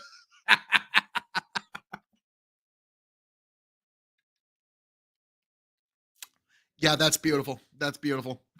So we've got our chairman, potentially chairman of the Federal Reserve. We'll see. My first Supreme Court nominee, is Nate Dallin, because he absolutely does not want to be on the court at all. Not even a little bit. And it goes, why not both? Like, oh, all right. Well, now for you, the head of the ATF, that's pretty big. But for Brandon, the head of the IRS and the Federal Reserve, Bandit, let's be frank. If I fuck with the international banking industry too badly, I won't even get trumped out of office. I'll just get JFK'd out of office straight up. Like, you and I both know that. Like, I'd like to make Grow the Farm Up my head of the DOD and Ag Secretary, but we all know that if I do not put Dick Cheney's floating brain in a jar as head of the DOD, I get that, but like, again, if I'm not wanting to get JFK'd here, I'm at least wanting to be able to get trumped out of office, where it's like, okay, Phil, all right, just like what happened with Donnie. It doesn't matter if you have 120 million votes, Phil. Somehow, some way, we're gonna have 123. Okay. So the powers be made the decision, make your speech, get in the helicopter, and fuck off. Like, that would be, unfortunately, the best case scenario for Phil KOE leave. Now, obviously, the people are going to love me so much, it doesn't matter what they do. They're going to know that I am the winner. So that's going to be how that one ends up, folks. So that will be glorious. That will be a great day. And yeah, everybody that comes along, everybody that's a subscriber on KOE Nation on YouTube, KOE Nation on TikTok, KOE Nation on Twitch, or KOE Nation on Twitter, y'all are coming to my inauguration party. You know, it's going to be it's going to make Jackson's inauguration look like a debutante ball. It's going to be a great time. Bandit, they'll find more votes than there are people. It's like, yeah, oh yeah. Unfortunately, when the powers that be make that decision, there's 330 million people in this country and about 160 million eligible voters. I could have 158 million votes, and somehow they came up with 160 million votes. It just doesn't fucking matter. It's like, nope, we found it. Turns out Joe got 8 billion votes. Yeah, it's kind of shocking. He got more votes than the population of the human planet. Who would have thought it? Bandit, some democracies have 100% turnout, but we have 110%. You know, Bandit, that just shows the dedication. It just shows our dedication. That kind of reminds me of an Onion article of like, was back when Kim Jong-il was alive, and it was like, Kim Jong-il's approval rating plummets to 140%. It's like up from this high of 160. Grow the Farm Up. So long as Hunter Biden is at your inauguration, I'm there. Say what you want. Hunter's fun to party with. You could do anything and just totally get away with it. Like, yeah, it literally, quite literally, anything. To the point where he's not even paying child support on his own child, and Joe Biden won't even acknowledge his grandchild. Grow the Farm Up. In fact, it turns out if you just have Hunter Biden in the building for any business deals, you're also untouchable. It's like Babylon B said, that Donald Trump has announced his running mate is going to be Hunter Biden, so the DOJ will stop investigating him. Which, that's fucking brilliant. That is absolutely A+ brilliant. So, you know, that is like it. Donald Trump might like, nope, Hunter Biden, he's always next to me in the room. Can't even investigate me. If I say anything, you just have to burn the tape now. It's awesome. It's fucking great. But now Donald Trump wouldn't sully himself that bad. But boy, howdy. It's kind of strange. We're willing to go to damn near World War III in Ukraine just so a few folks in Washington and folks tied to the military-industrial complex can keep getting their goodie. Like that. Like, that's how it's starting to look. I'm not saying that's 100% of the reason.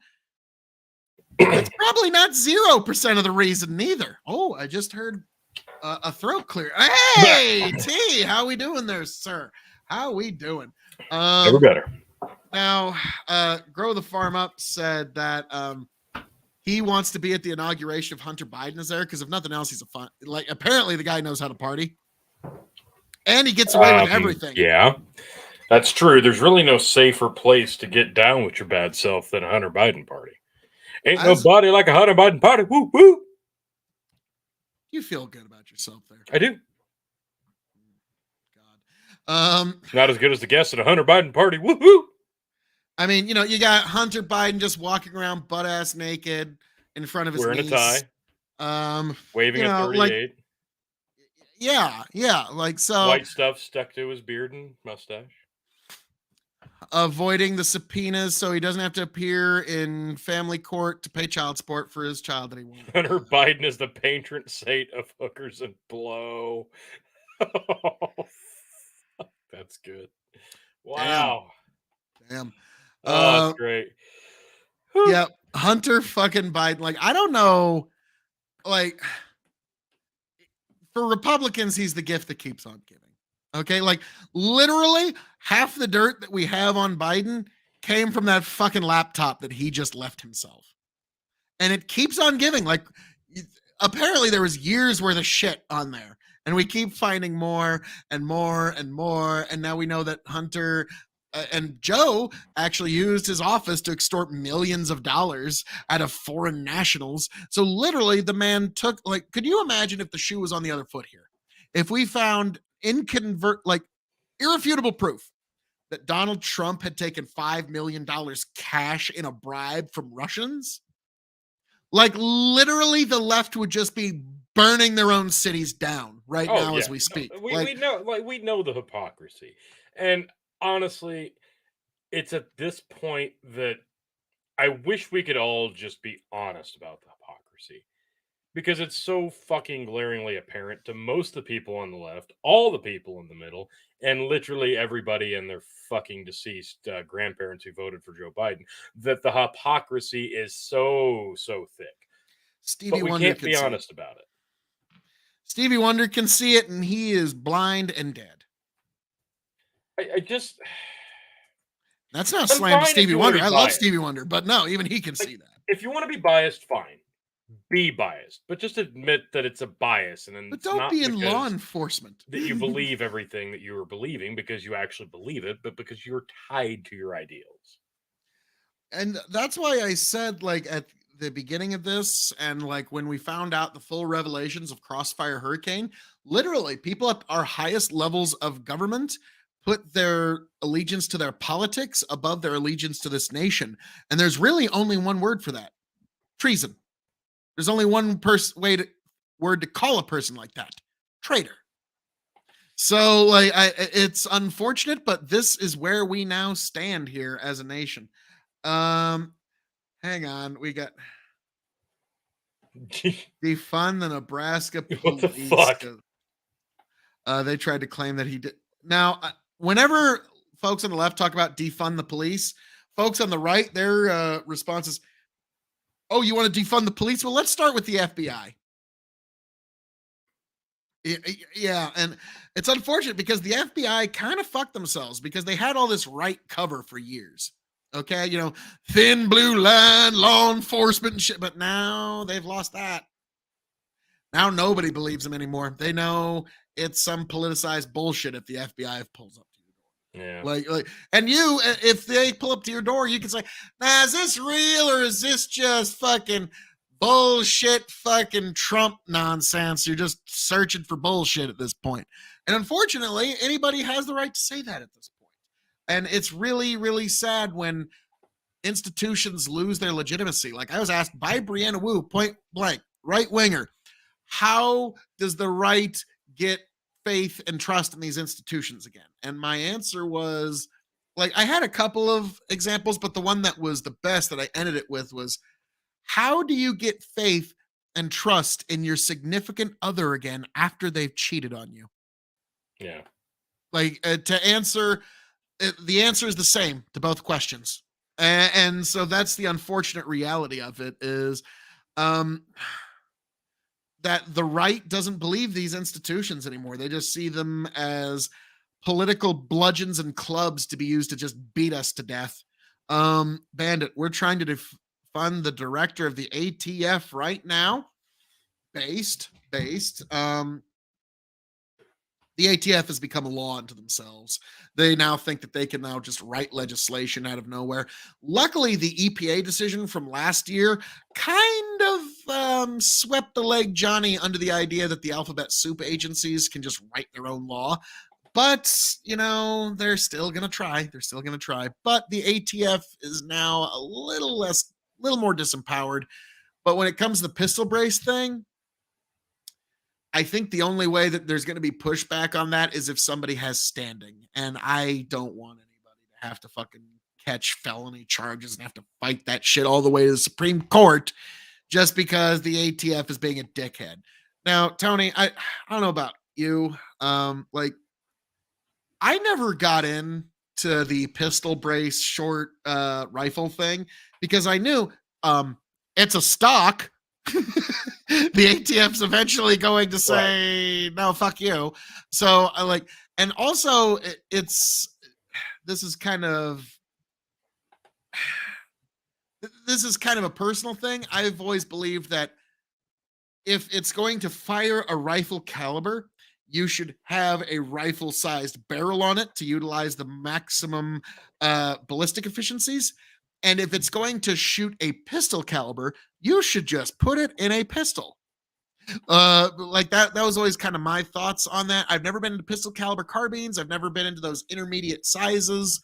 I always was into squeezing every ounce of efficiency out of every round. And so that was, and I knew eventually the hammer was going to drop on it. And when it finally did, I had to tell a bunch of my buddies, yeah, I fucking told you this was going to fucking happen. I told you this shit was going to happen 7-8 years ago.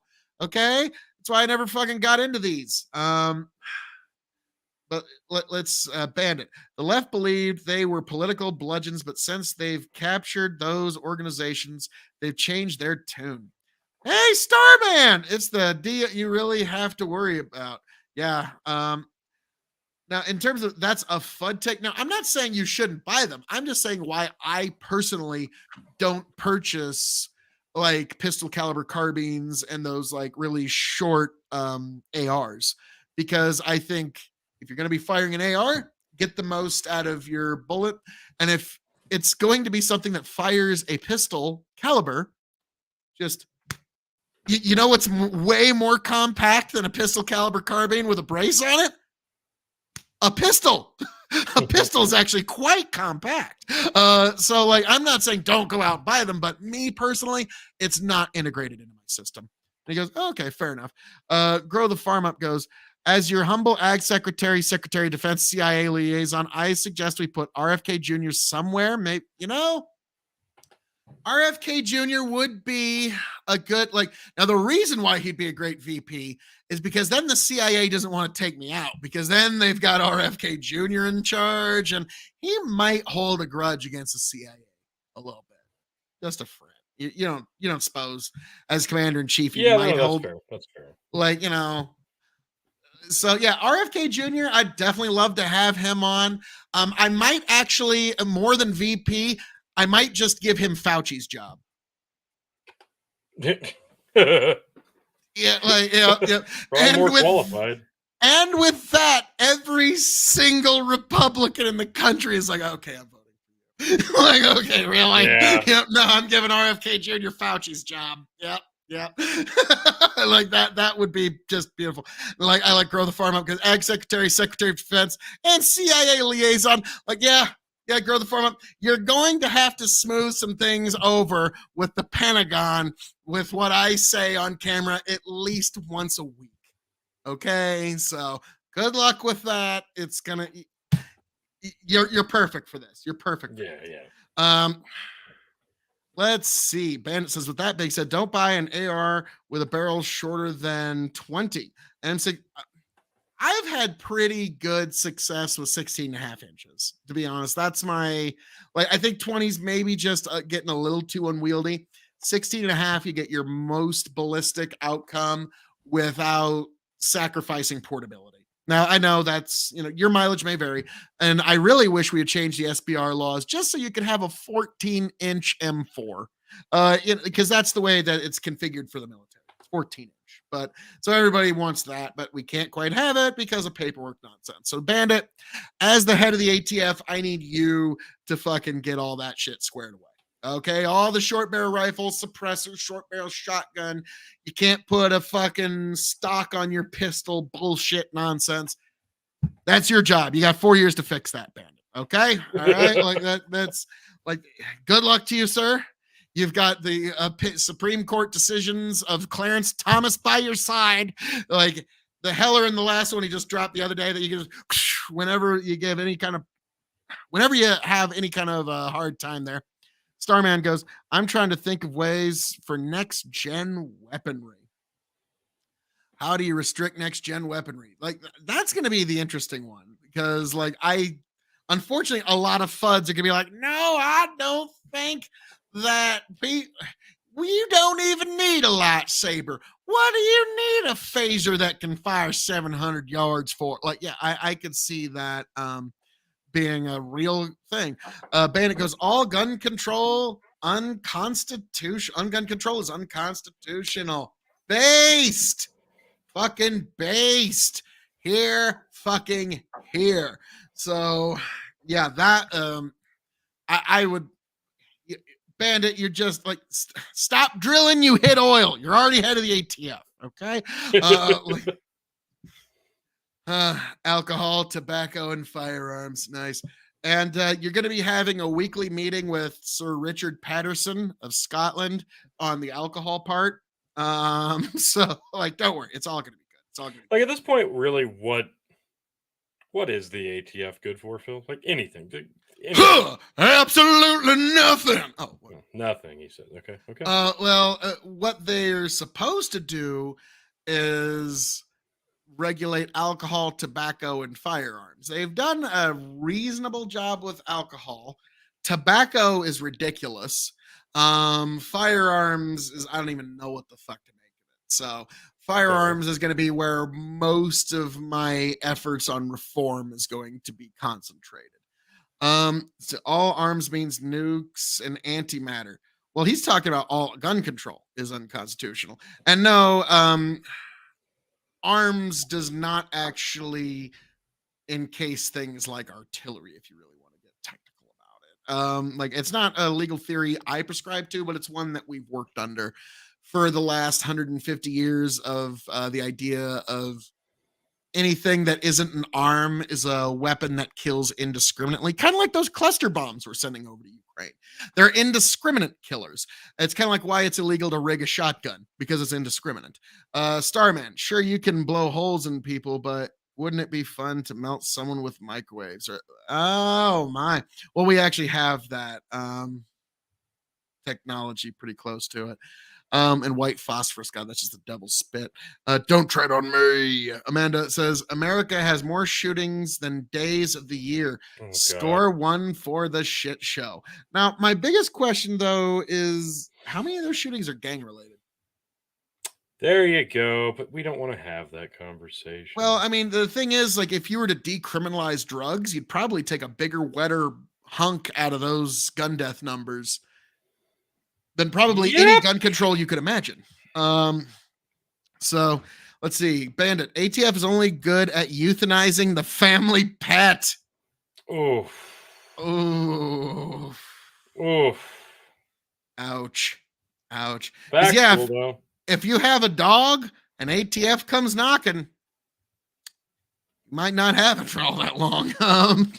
Grow the farm up. If Bandit can create a coherent way to get more guns in the hands of every American, mass shooting stops, and I'd roll with it. If it's a Waco, Ruby Ridge looking organization, I'll self-destruct it as the head of the DOD, says grow the farm up. Not yet on artillery. We don't talk about violence against cats here, says Steve. Damn it. So now we're starting to, now Tony, you realize you and Chicken, you are my press secretaries. So every time that like you're going out to meet with the press, that's actually another episode of Big Buck and Empire and Hazard Analysis. Well, sacrifices, right? Yeah. So basically, yes, I'm turning the press corps meeting into a podcast. No, that makes sense. Yeah. Let's see. Grow the farm up. I'm looking at doing both. Starman says hashtag cat lives matter. They do. Just not as much as dogs. From his audience. I was about to say I'm pulling ahead in the Republican primaries with each word I say. At this point, RFK is taking over Fauci's job, which holy fuck. I'm proud of myself for coming up with that one. Just on the nope, he gets Fauci's job. All 9 of them. All 9 cat lives. Nice. Well done. Phil, I'm trying to put the finishing touches on a certain video as we speak. Oh, I sure hope you are. I think you'll be quite pleased. I'm sure I will be. Oh my. So how much longer do we have to wait for that beautiful little surprise? I'm diligently working as we're doing the show. So okay. The cat is coming right at us. So let's see. We've got now I need a new Secretary of State. Okay. That's a big one. I'm gonna look into who I could possibly get there. Iko Rich, he has recommended that my energy secretary be a guy named Soyadle. I know, whatever. But he's super pro nuclear energy. And he's also on board with my idea for this is going to be my big energy campaign. I think fusion is good is too complicated. So here it is, Tony. Fusion good. That's it. Just fusion good. Whenever the word fusion comes out of anybody from my administration's mouth, the word good comes out immediately. And so when we have fusion good power, you will see that fusion good will no, that's it. Fusion good. Fusion is good. We need fusion. Let's see. Grow the Farm. Will you worship at the Church of Paul on Sundays in Washington? I don't know. I would have to look into what church would be most apropos there. Bandit Chicken for Secretary of State. We'd probably just have a morning prayer in the West Wing and then get to work. That would probably be most days. To be frank, start off with a morning prayer in the West Wing with a pastor that I personally appreciate. And then we get to work for America. Grow the Farm Up. I'm your Secretary of State. Also, Ag Secretaries are busy. So you're the Secretary of State, Ag Secretary, CIA Liaison, and head of the DOD. Grow the Farm Up. I have a feeling once you get Title 2 or 3, the Senate confirmation process is going to get a little sticky. So I would pick your top 3. Obviously, you're going to go with DOD because that's a huge budget. The DOD budget's the biggest budget in God's creation. Amanda, drugs before hugs. I mean, joints before points. Bandit, either that or press sec, but first choice is Michael Malice. Nice. Well, I'm going to let Tony and Chicken basically nominate guest press secretaries for a day. So Lex Friedman can come and be the press secretary for a day. Michael Malice can come be press secretary of the day if they want. They can get Tim Pool, get Joe Rogan to be I don't think he'd do it, but we'd fucking throw the offer out. Come on, Joe. Just come out in the fucking suit. Don't even announce it to nobody. Just go hey, everybody, I'm the press secretary for today. Any questions? Yeah, I don't know any of that shit. No. What? Yeah, Forza. Yeah, fuck, I don't know. Dude, fuck, I don't know. That sounds pretty fucked up. What, Tony Chicken? What do you think? Yeah, that sounds pretty fucked up. I don't know. Yeah, it would be fucking great. Are you kidding me? Bandit, I want someone that will call the MSN a cunt to their face on national TV. Well, why do you think Chicken is already part of the press secretaries? Okay. Bandit goes, I'm trying to think of the best job for Tony. His press secretary is a good one, but there's so many more things that Tony could potentially do. Goodness gracious. I Apparently, mean, ad campaign. yeah, like, well, he's the head of my campaign. Like, he is the undisputed head for several years running of the KOE Nation presidential campaign. So, Yeah, even though you didn't ask me to be. no, I never asked you to, nor did I ever ask you to start, but here we are, T. Yeah. Starman, we could start by burning all the trash we have, use the heat to make steam, yada, yada, same tech, but then filter, recycle the smoke, gas, and use the leftover carbon for whatever. You know, Starman, with a brilliantly thought out plan like that, I mean, fuck. Power plants of the future. You bitches be crazy. I love it, Amanda. Oh man, this would be great. This would be great. So the best job for Tony. Gosh, like, again, he's my campaign manager, primary campaign manager. Like, shit, maybe you could be like my Karl Rove, like the main guy that just decides who gets to talk to the president throughout the day. And like, just like, ew, I don't want to be Karl Rove. Not even Karl Rove really wants to be Karl Rove. That's true. And to be frank, we will forever hold Karl Rove accountable for MC Rove. Like, I'm sorry, Carl. Like, that was literally one of the worst things to ever happen in the English language. Like, I'm sorry, Karl Rove. No, if you don't believe me, MC Rove was literally grow the farm out. Be your own Secretary of State. The next administration needs to shake it up. We need a president that goes on a worldwide. America doesn't want to blow you up, but we can. Winky face tour. Not bad. Amanda, protector of the sex dolls, Tony G. I'm all in. All in. Like, I like how, like, royal and like Lord of the Rings that is, and the Grand Protectorate of the Sex Dolls, Anthony G. Like, it needs horns playing and everything. I'm the music guy, says Justin. Laugh my ass off. Tony, the head of the Department of Homeland Security. Obviously. Starman, I'd be assistant to your science advisor. Nice. You see how this all kind of comes together? So Justin and Amanda, between music and Kate, like, you two would be kind of like head of like making sure the parties have all the shit that they need. They got the entertainment, the food, the drink, everything. So that's y'all's job. Justin, just know that it is required whenever I enter a room to play some AC/DC. Okay, I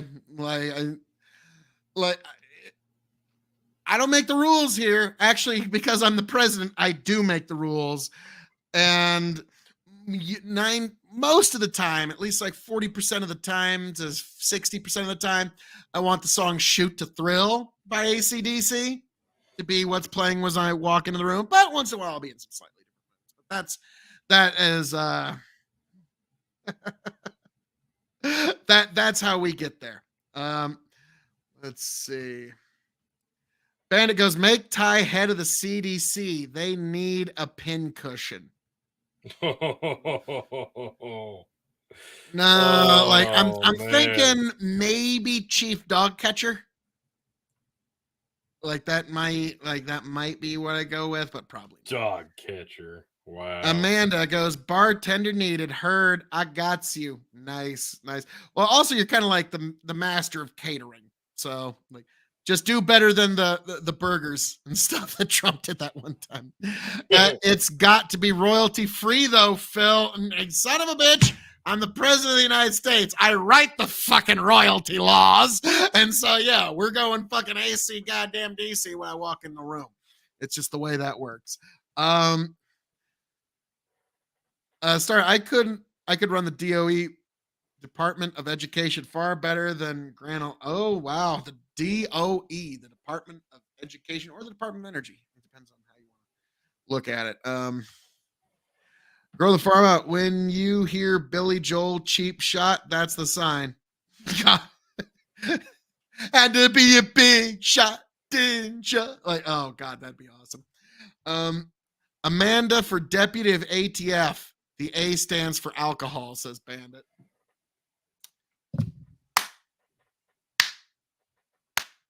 Well done. Amanda, you're responsible for the alcohol and the tobacco part. Nice, nice. And then actually, I'm going to expand the ATF to be the ATFM, the Bureau of Alcohol, Tobacco, Firearms, and Marijuana.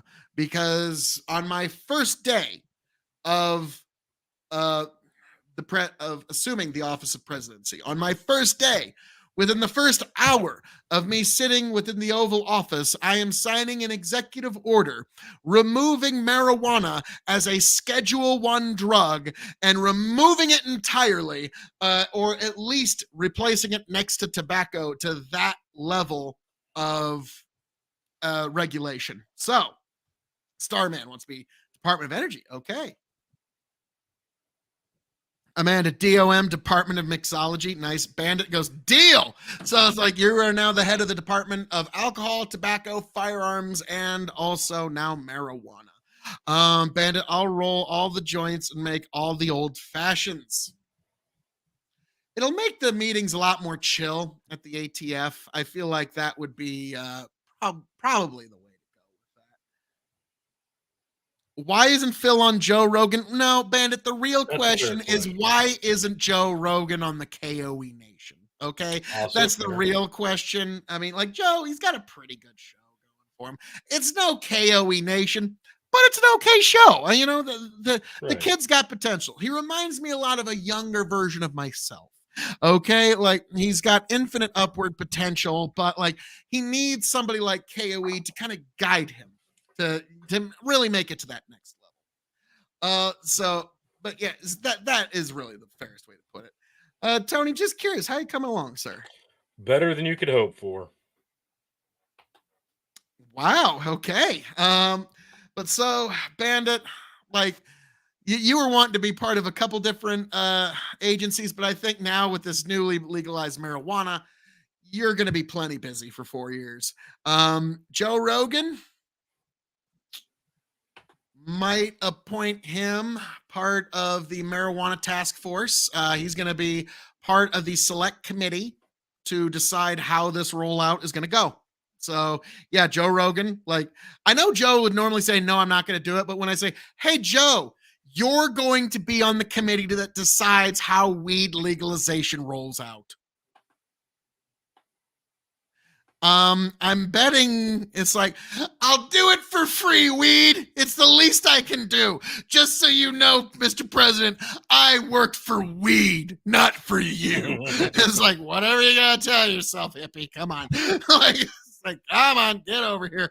Now, please leave your DMT at home. The last time there was a mysterious powdery substance in the White House, people kind of had a little bit of a conniption fit. Maybe at least be so kind as to leave that in your hotel or in your suite that you're staying at while this gets hashed out. That would be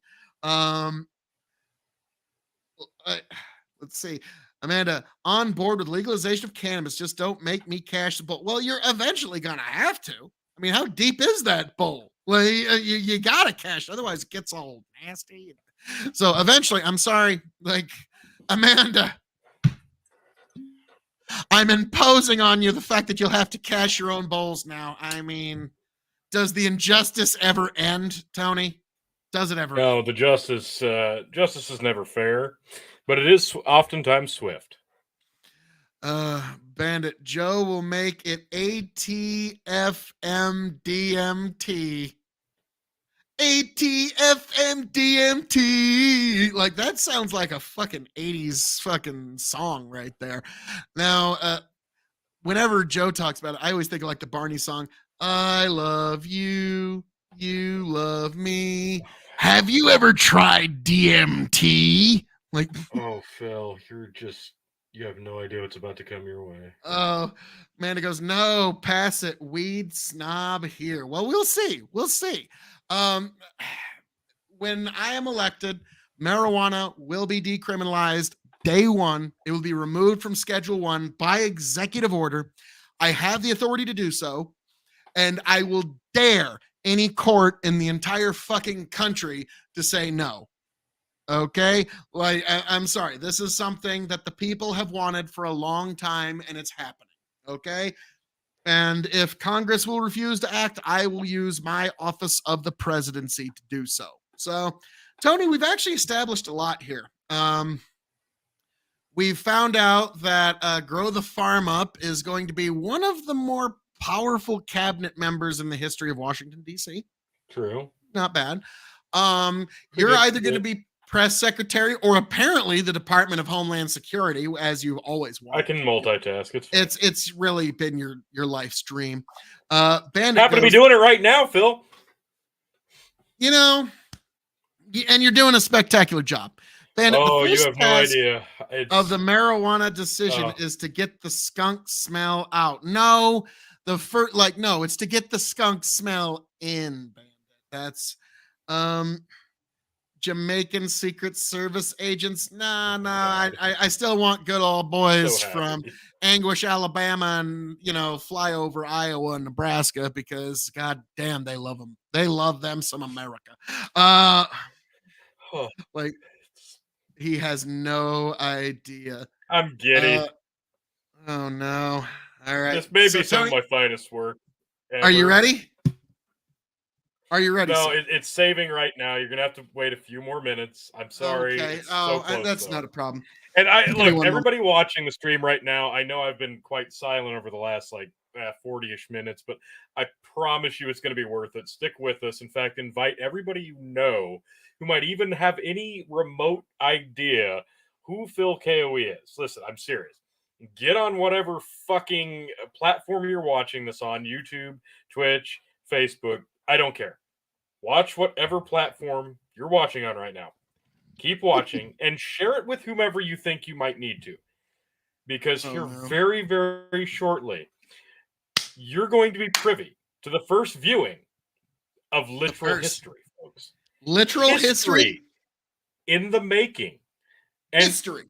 You're not there for the first viewing of what could be considered American history / perfection / art. What are we even doing here, folks? This is going to be incredible. Have I ever let you down before? I heard you wrong before. No, I'm eager. I've delivered many a time, and I feel like I'm about to deliver again, folks. So just hang in there and invite anybody you might think should see this, needs to see this. I am with bated breath ready for this. God almighty. Oh, so soon. So soon. And then the other thing that I can start passing out is ambassadorships. It's funny, Desperado Sensei, he wanted to be the Secretary of Education, and he desperately did not want to be the Japanese ambassador. So guess what he's getting? Like that's the thing. I'm giving jobs to people who are utterly qualified but desperately don't want them. Okay, like that's it's unfortunate. It's like Tony, you'd be like great labor secretary.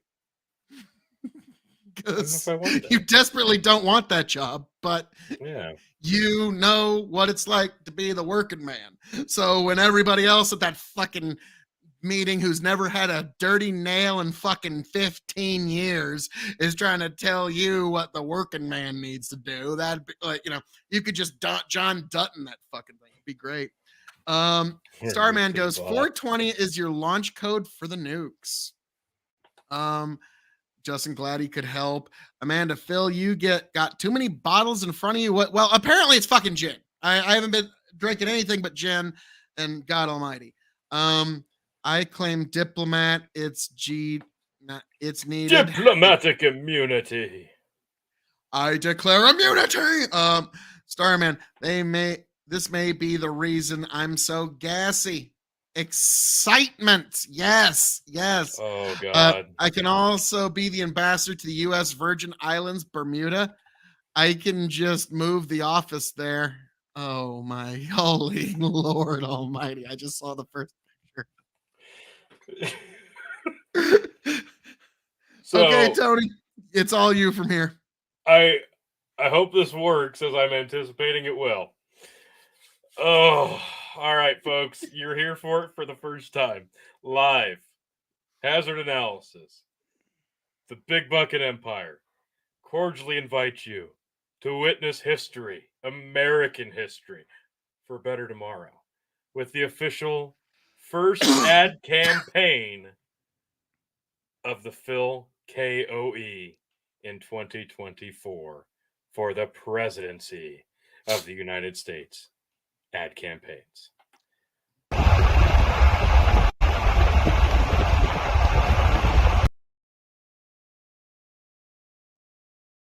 Beautiful. Teaser. Hang on. What the fuck? Teaser. I was about to say, God damn it. beautiful, brilliant, Tony. I know. I mean, Coming. God damn it. So, folks, Technical difficulties. You know what? Look, this is nothing compared to what Ron DeSantis dealt with Elon Musk. Can you imagine how much that guy felt like a dick there? Like, oh my God, the moment that I've been building my entire life around. Just fucking, yeah, because I only heard static. That's all any of us heard. Yeah, you weren't supposed to hear static, so I don't know why that was. I know it's A+, but no, bring everybody. It's coming. Hang on, it's right here. I got it. Just the God, popped up. Asshole. It was all stupid and stuff. All right. America, God bless this glorious land. And because this land is so glorious, it needs a new president to match that glory. And that person is Phil KOE. Yes, Phil KOE in 2024. A man who Still failing over here. It's okay, guys. What's getting happening? Pissy now. My computer's a pile of shit. This is why we run test runs, right? It's again. Yeah, this is why we run test runs. I was about to say that was just a video. That was just a video I sent you. Like that. Yeah, I know. We're almost there. Promise. Third time's gonna be a charm. I promise. Tony promises. We're having so many problems. This is weird.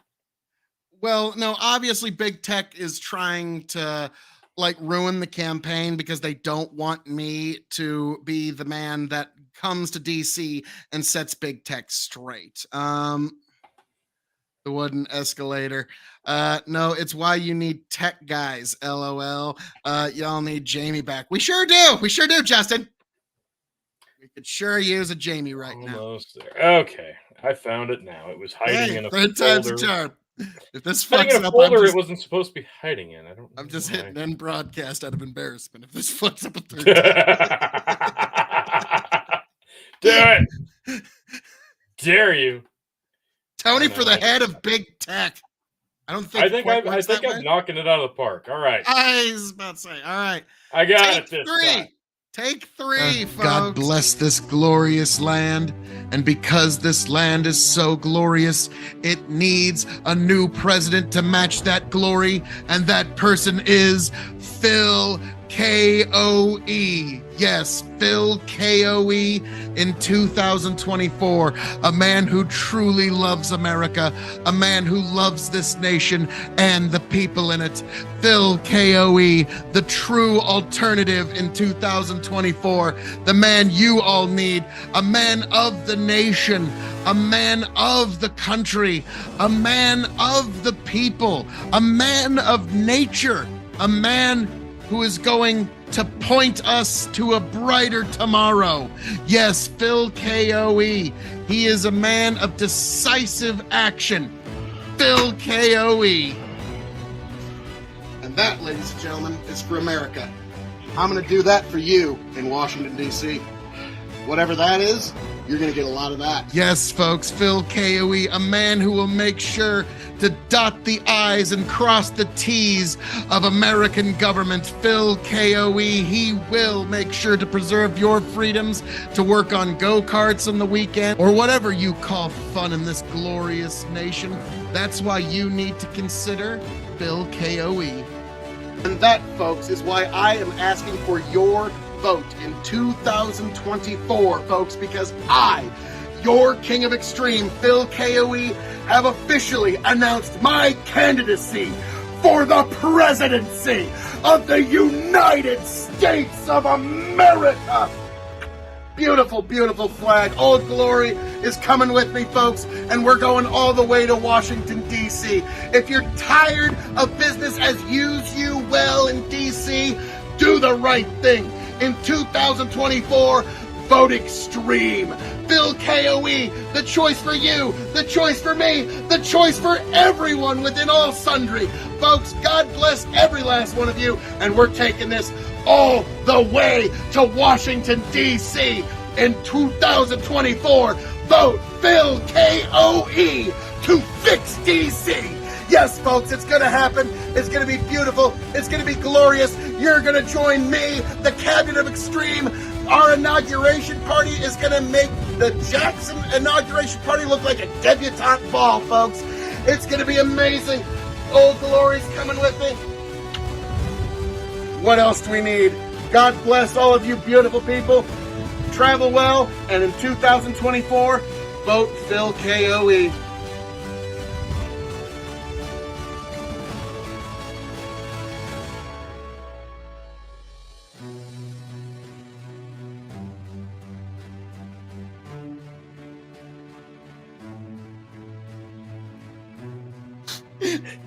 It's truly beautiful. It's the most beautiful thing I've ever seen. You have no idea how much fun that last image right there was to make. You have no idea how beautiful that was. No, I kissed the flag, There's Amanda. I gave it a big, beautiful kiss. Starman, see if you can get Chat GPT and Bing on your side. You're unstoppable. Bandit, sold, fucking sold. Look out, Trump. And Starman, you got my vote. Bandit, in all seriousness, you need to work this into your panel. And yes, we actually do. Laugh. Applause. Thank you. Oh my God, chicken. Just literally LOL. No, Tony, we know. Yeah. This was Tony. You have truly outdone yourself here. That's what I do. It's what I try to do. I was trying to come up with something catchy because in 2016 the campaign was vote Phil in 2016 or vote extreme in 20. How did we word it? Can't remember. It was witty. In 2016, vote extreme. Something like that. It was great. And then in 2020. We had something great too. We've had something great every time. It was great, but no, this time vote extreme forever. In 2024, vote extreme forevermore. Like very, very Edgar Allan Poe there. That's what I was feeling. But beautiful. In fact, Tony, I think that will just be the outro for our episode tonight. When we get there, so just leave that there for when the time comes. But. So yes, folks, I have announced my candidacy for the presidency of the United States of America, folks. And this is going to be an administration like you have never seen before. This is going to be one for the history books.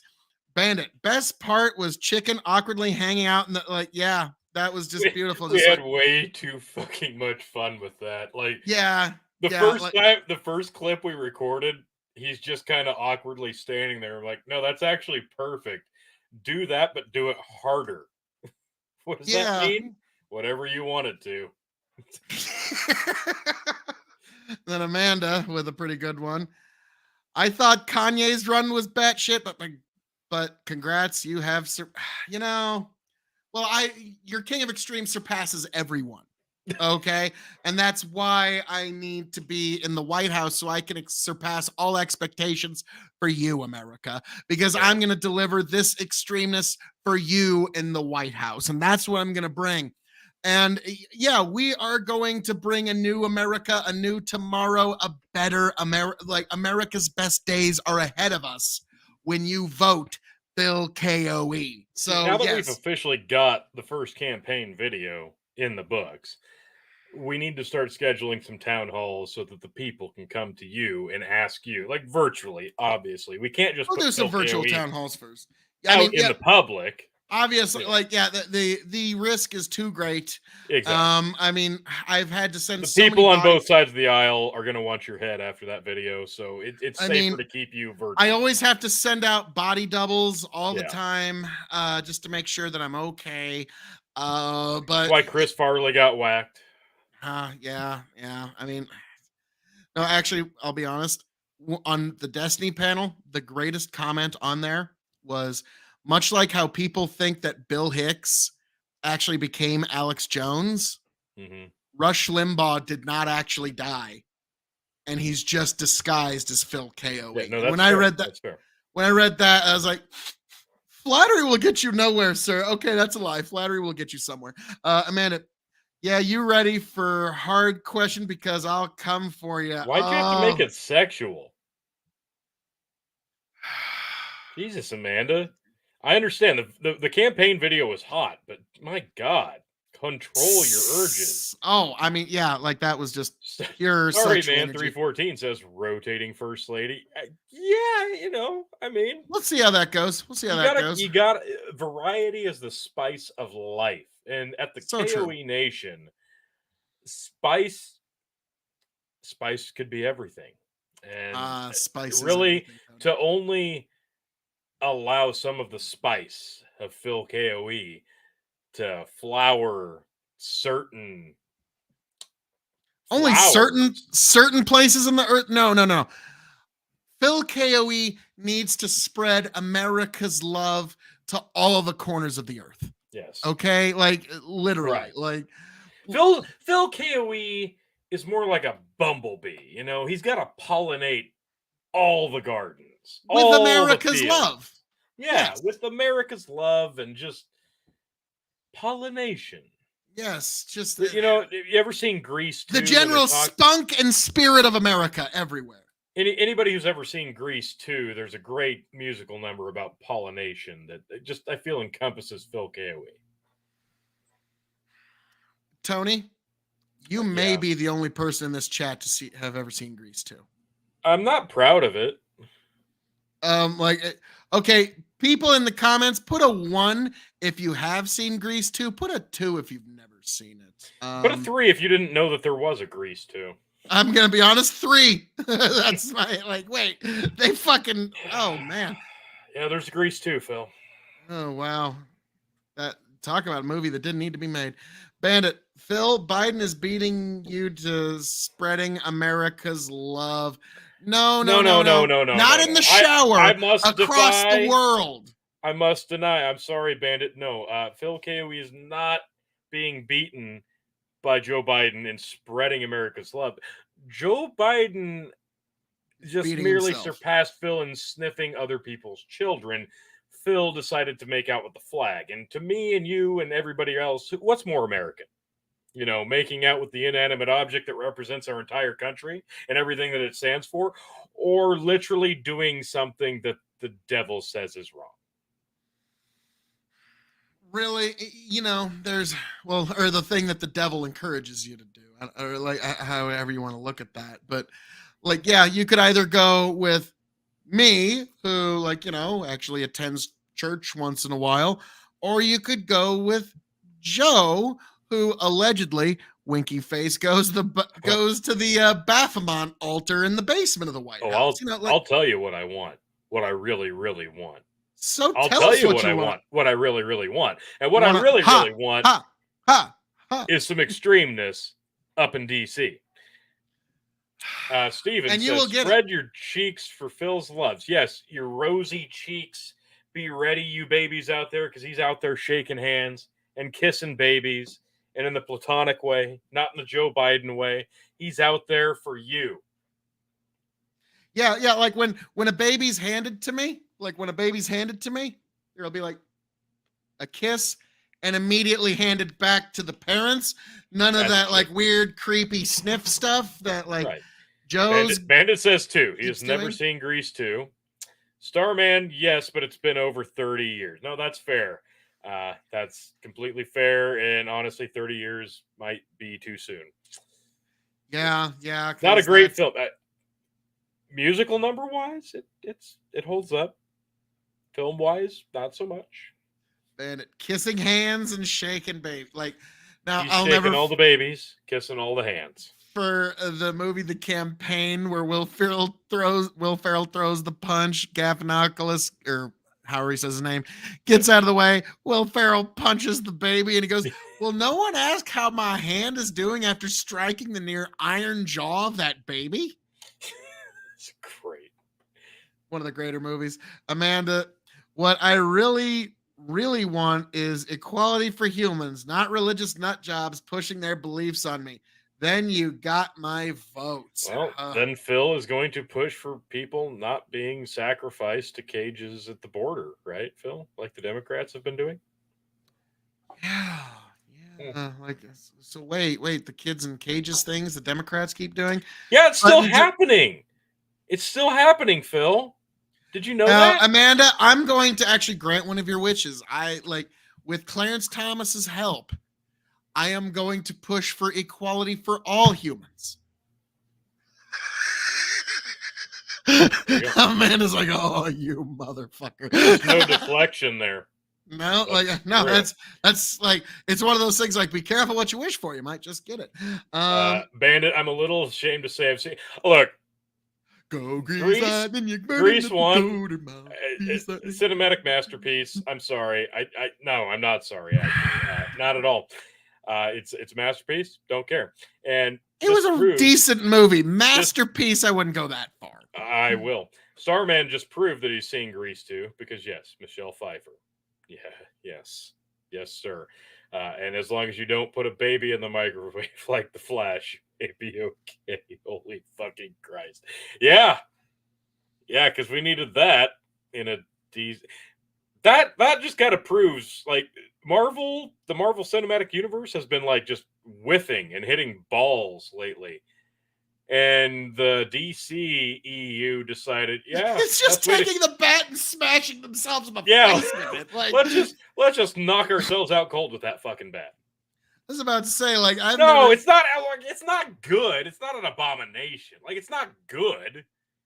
Like, the musical numbers are really good though. Like, as a movie, it's terrible. No, okay, it's not like in terms of sequel, it's not like the Santa Claus 2 good or the Santa Claus 3 good. Oh no, like amazing sequels. If it were like its own standalone film, it may almost be passable as a movie. But the musical numbers are fantastic.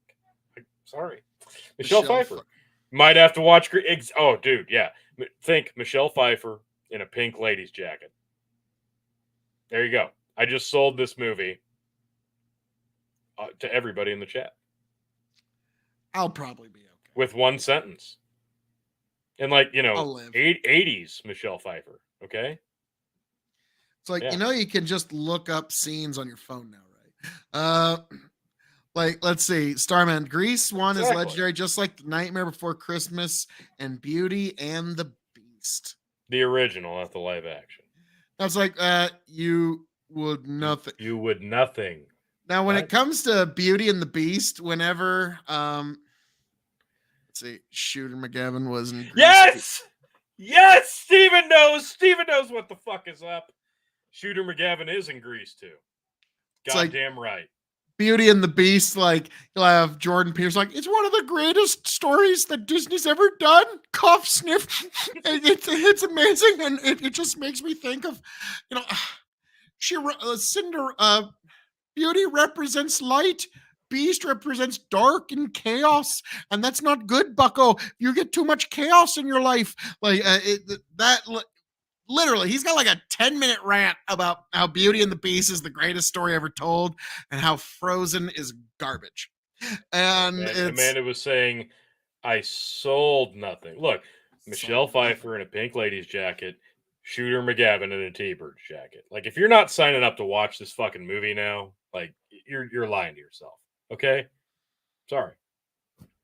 I think I'll Yeah, live. there you go. I'll make it. But Tony, I think we find ourselves at that very interesting moment here. And like we need to let the folks know. Bandit, all I'm hearing is reasons to watch Grease 2, myself Yes. and Shooter McGavin. Don't strap in for a story that will move you, but if you like musical numbers, like, brace yourself. Yeah. Yeah. The villain of Happy Gilmore is in Grease as who? What? He's one of the T-Birds. Keep up. Jesus. It's up there as far as Mauser Productions, but so is Tron. And Bandit says, this sounds better than Red Dawn remake. It is. It probably Now, the is. weird thing about the Red Dawn remake is that was the weird moment where the studios really cucked themselves to China, because it was just like, wait a minute. Where in the like, how does North Korea ever get the fucking upper hand on anybody, let alone the Americans? They just had to change it from the Chinese at the last minute because they wanted to appease China, which I'm like, you'd think China would love this movie. Like, they just want an alternate ending, kind of like King Kong and Godzilla, like the original one. Like, well, let's make, like, yeah, it turns out that was ever true, but the legend was that there was a version where King Kong won and a version where Godzilla won. Why don't they just make that movie? Come on, the Chinese would love it. Look, I'm just going to drop this link in the comments, and everybody from there can make the decision to watch this film. Like, on Well, their own. Tony, on I'm not that giving note, anybody homework, but I'm just saying, like, there it is in the comments. Oh, Watch for that fuck's song. sake, Tony. Watch that song, and then you can decide for yourself if you want to watch the whole movie. That's all I'm saying. T. How do they go to the Japan, much less the US? As T, anything you'd like to say to the folks? No, I don't know how we managed to, like, not really touch on anything, but touch on everything in the same time. Hazard analysis is now kind of like screen. Seinfeld. It's awesome. You love every minute of it, but what was it about? Fuck, I don't know. It was fun. No, I don't know. Folks, generally speaking, the hazard analysis, when it's just myself and yourself and that's it, like, no, that's pretty much going to be the direction. Starman asked, is there a KOE? There actually is a hazard analysis Discord. There is a hazard analysis Discord. So yeah, if you head on over there, that's where you will find the amazing. Let me see if I can drop a link before we. Yeah. Well, Tony, give me a moment. You got nothing to worry about. I'll give you some time, folks. As I'm known to say around here, all that being said, thank you for joining us here at Hazard Analysis episode 10, folks. Right here, Hazard Analysis on YouTube. I am your King of Extreme, Phil KOE, the man of the hour, the man with the power, the man makes you the podcast cower, the prince and potentate of the political parlance, the lord of the Scottish Highlands, and one damn handsome man, if I do say so myself, folks, Phil KOE. You can, of course, find me at KOE Nation on YouTube, TikTok, Twitch, and now Twitter as well, folks. And I hope you will join me tomorrow night when I go live on KOE Nation. I'm going to be showing a very special live appearance that I made at Sutton Community Church to actually read a biblical verse there. So I will be playing that and many, many more things tomorrow night on KOE Nation on YouTube, TikTok, Twitch, and Twitter, folks. Follow me there. Join us for the party tomorrow night. God bless every last one of you. I hope all of you make it back here happy, healthy, much the wiser, folks. Follow me and Tony over at the Revolutionary Wrestling Podcast on YouTube and Spotify as well. Raise a glass, a cup, a tankard, a chalice, a stein, a bottle, a flask, a vessel of any kind to yourselves. God bless every last one of you beautiful, beautiful people out there. I hope all of you make it back happy, healthy, much the wiser. Folks, thank you. God bless America. 2024, vote Phil KOE. Tony, take it away and give the people that beautiful video one more time. What a fun show. A shot of gin. Yes, indeed, a shot of gin. Cheers. Phil, shot of gin. My gin bottle seems to be missing. You don't want to send the people home with what they want? Just like one more shot? Son of a biscuit. I Okay. mean, you know what? A shot for you, a shot for me, a shot for everybody in these A United States. Shot, folks, to America. To America. Yes, Phil. Yes, America. That is Phil KOE taking the hard shots so you don't have to. Folks, that is Phil KOE being bludgeoned by the obviously torrential downpour of awfulness that is gin and juniper berries, taking it down his patriotic throat so you don't have to. Beautiful. Yeah, I went there. I fucking went there. So, Tony, play that beautiful campaign. Here's to you, here's to me. If we ever disagree, fuck you, here's to me. Thank you, Amanda. That's a toe. Yeah, okay. Anyway, yes, this was fantastic. Officially, episode number 010, number 10 of Hazard Analysis. And to be frank, we don't know how it happened, but yeah, we fell off really, really hard there, and we're sorry for that. Sorry, I don't know how that happened. Growth of the channel is very important and very, very vital to us. We're going to try to do a live stream panel style show every other Sunday night on Hazard Analysis on YouTube, on Big Buck and Hazard Analysis on YouTube, Big Buck and Empire on YouTube, Big Buck and Empire on Twitch, KOE Nation on Twitch, KOE Nation on YouTube, and Big Buck and Empire on Facebook. All the major stuff that we typically broadcast from so you can see it. But we really, really plead and beg and ask of you to go to Hazard Analysis on YouTube. That is going to be the core foundation of this show. Go there, subscribe, like it, share it, promote it to a friend, because whether it's just me and Phil aimlessly going back and forth with each other in the commenters for 2 hours, or Phil having a marathon session for 6 hours with Aiko and Osiris, it doesn't matter. It's a good time. It's great content, and everybody needs to see it. So please, I beg of you, share it with everybody. Subscribe to it yourselves. We need all the help we can get up off the ground, because as we touched earlier on, very at the start of this episode, YouTube does not like promoting people who are not already famous. So we're trying to get there, and I'm going to play another video to get Phil there one way or another, come hell or high water. We're going to play that promo video one more time, then the outro. So if you want that Discord link, here it is one more time. But I thank everybody for watching, especially late notice. That's really, really nice of everybody. God bless you all who stuck through this whole thing, who came and gone. Like, cannot ask for more.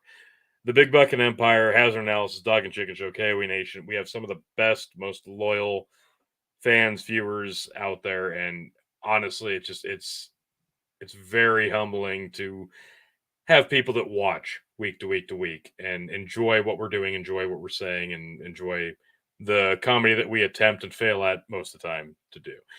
It's very unique, and that's the world we live in, and that's. You can look at all the AI and all the scary technology that's out there, but this is one of those instances that a bunch of random dudes in the Midwest somehow got a cult following, and that's it's actually quite nice, right? I'll take it.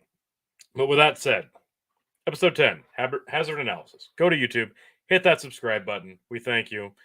Cheers. One more time. Here's your campaign video for Phil KOE in 2024, and I hope you'll share that as well. God bless America. You'll be able to find that everywhere very, very soon. Thank you, folks. We'll catch you.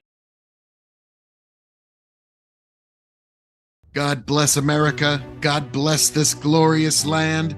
And because this land is so glorious, it needs a new president to match that glory. And that person is Phil KOE. Yes, Phil KOE in 2024. A man who truly loves America, a man who loves this nation and the people in it. Phil KOE, the true alternative in 2024. The man you all need, a man of the nation, a man of the country, a man of the people, a man of nature, a man who is going to point us to a brighter tomorrow. Yes, Phil KOE. He is a man of decisive action. Phil KOE. And that, ladies and gentlemen, is for America. I'm going to do that for you in Washington, D.C. Whatever that is, you're going to get a lot of that. Yes, folks, Phil KOE, a man who will make sure to dot the I's and cross the T's of American government. Phil KOE, he will make sure to preserve your freedoms to work on go-karts on the weekend or whatever you call fun in this glorious nation. That's why you need to consider Phil KOE. And that, folks, is why I am asking for your vote in 2024, folks, because I, your King of Extreme, Phil KOE, have officially announced my candidacy for the presidency of the United States of America. Beautiful, beautiful flag. Old Glory is coming with me, folks, and we're going all the way to Washington, D.C. If you're tired of business as usual in D.C., do the right thing. In 2024, vote extreme. Phil KOE, the choice for you, the choice for me, the choice for everyone within all sundry. Folks, God bless every last one of you, and we're taking this all the way to Washington, D.C. in 2024. Vote Phil KOE to fix D.C. Yes, folks, it's going to happen. It's going to be beautiful. It's going to be glorious. You're going to join me, the Cabinet of Extreme. Our inauguration party is going to make the Jackson inauguration party look like a debutante ball, folks. It's going to be amazing. Old Glory's coming with me. What else do we need? God bless all of you beautiful people. Travel well, and in 2024, vote Phil KOE.